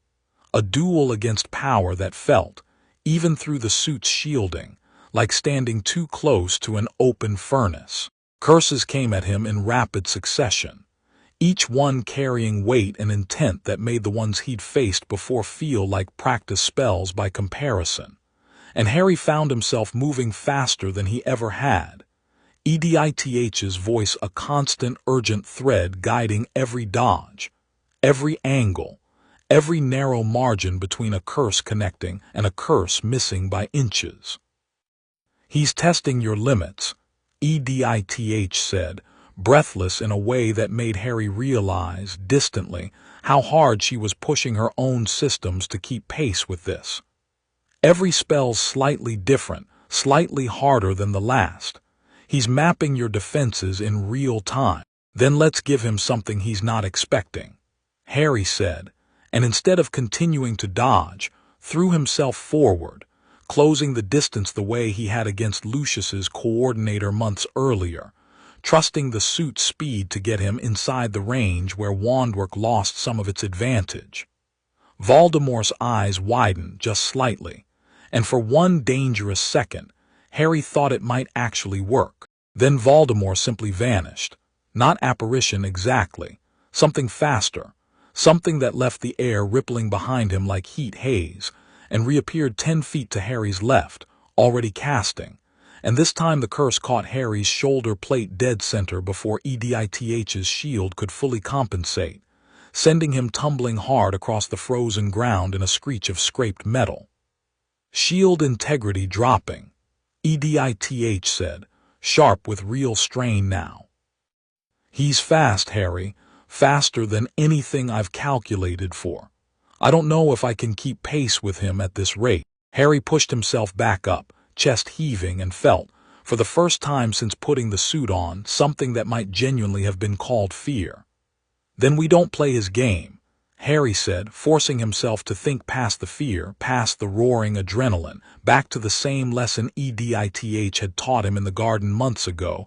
You don't have to fight the suit, you have to work with it. We change the terms.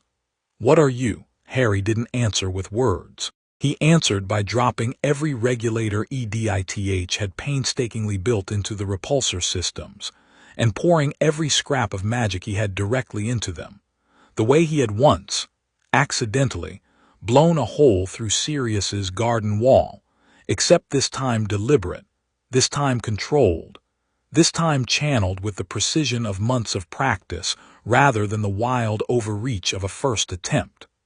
The blast that erupted from both palms was not a controlled shot. It was a wall of raw, blinding force that tore across the courtyard, and Voldemort, caught mid-spell, mid-confidence, had no time to vanish out of its path entirely. He twisted, deflected what he could with a shield of his own conjuring, but the sheer, overwhelming volume of what hit him sent him crashing backward through the air to slam against the crumbling stone of the house's outer wall hard enough to crack the ancient masonry. For 1 full second, the courtyard was silent.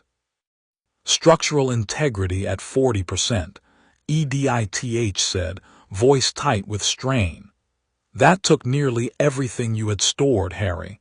I don't know how much more of that we can do. We don't need to do it again, Harry said, watching Voldemort push himself slowly, furiously upright from the rubble, robes torn, a thin line of blood at his temple that seemed to shock him more than the pain itself.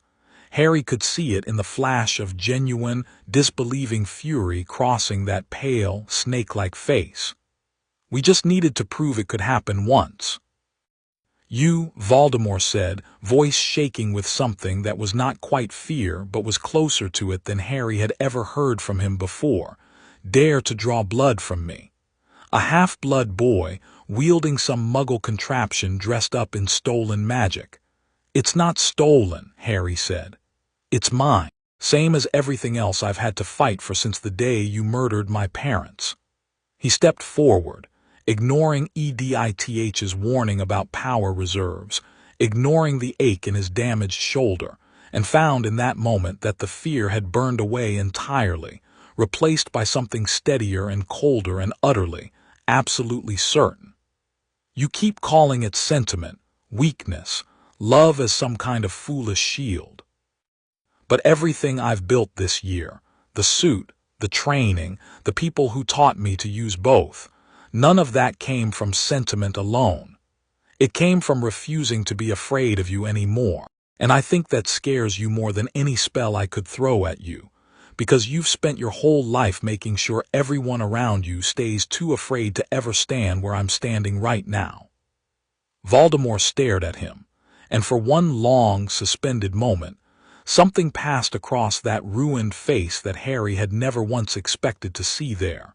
Not rage, not contempt, but something closer to genuine, unwilling recognition. Interesting, Voldemort said finally, very quietly, echoing the exact word Lucius had heard from him weeks earlier. Truly interesting, Harry Potter. I believe I finally understand what Lucius was so frightened of. He didn't press the attack again. Instead, with a final, cold glance that swept once more over the armor, over Harry standing steady and unbowed in the wreckage of the courtyard, he simply vanished, proper apparition this time, a sharp crack that echoed off the broken stone walls and left Harry standing alone in the sudden ringing silence, chest heaving, hands shaking now that there was finally nothing left to fight. "He's gone," EDITH confirmed after a tense moment of scanning. "No lingering signature. I believe for now he's retreated." "For now," Harry repeated and found himself laughing, short and disbelieving, the adrenaline finally starting to drain out of him all at once. "He ran. He actually ran. I'd characterize it more as a strategic withdrawal, but functionally, yes. You made him afraid, Harry. Genuinely afraid for the first time, I suspect, in a very long while." Harry stood there a moment longer, letting that settle, and then remembered with a fresh jolt of urgency exactly why he'd come here in the first place. "Serious," he said. "EDITH the cellar, this way," she said, already pulling up a heat signature reading through the ruined walls. "I've got him. He's alive, Harry."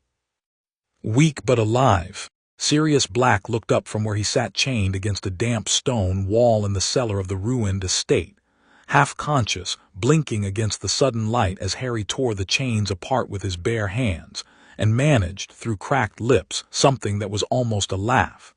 "Took you long enough," he croaked. "You're an idiot for running off alone," Harry said, voice thick with relief he didn't bother hiding, gathering Sirius up as gently as the suit's strength allowed. "You know that, right? Complete idiot." "Learned it from your father," Sirius murmured and let his eyes close, trusting, finally, the weight of Harry's arms around him. They flew back to Grimmauld Place together as the sun finally broke over the horizon, gold light spilling across the London rooftops below. And Harry, carrying his godfather safely home through a sky that no longer felt like it belonged to anyone but him, found that the fear he'd carried for so long, fear of Voldemort, fear of never being believed, fear of being small and helpless and left in the dark while adults decided his fate for him, had finally, quietly, burned itself down to something manageable. Not gone. He suspected it would never be entirely gone, not with a war still very much ahead of him, but manageable now.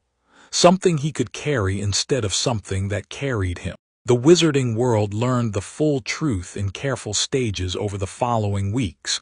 Dumbledore's account to the Order first, then a select briefing to trusted ministry officials once Fudge, shaken badly by mounting evidence he could no longer dismiss, finally began cooperating rather than obstructing.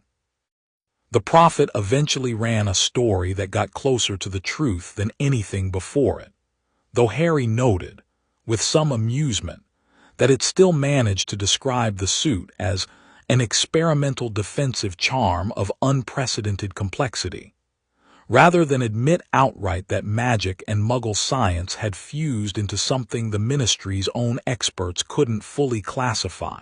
Umbridge, thoroughly disgraced, disappeared from public life entirely. Lucius Malfoy, facing an investigation he could not entirely buy or bully his way out of this time, spent the following months in a state of careful, humiliated retreat, his standing among Voldemort's followers quietly, permanently diminished by a failure that had, in the end, produced nothing but exposure and cost. And Harry walked back into Hogwarts' Great Hall for the first breakfast after it all, watched 200 faces turn toward him with expressions that had shifted, somewhere along the way, from pity or suspicion into something closer to genuine respect, and found that he didn't need to shrink from it anymore. "You know," Ron said, sliding into the seat beside him with a plate already piled high, "it's weird. Everyone used to look at you like you were either lying or cursed. Now they look at you like what?" Harry asked. Ron considered it, chewing thoughtfully. "Like you're someone who's actually going to win this thing," he said finally, "which, honestly, is a nice change." Hermione, across the table, smiled over the top of the book she was pretending not to be reading during breakfast. "For what it's worth," she said, "I think you're going to need every bit of that confidence going forward.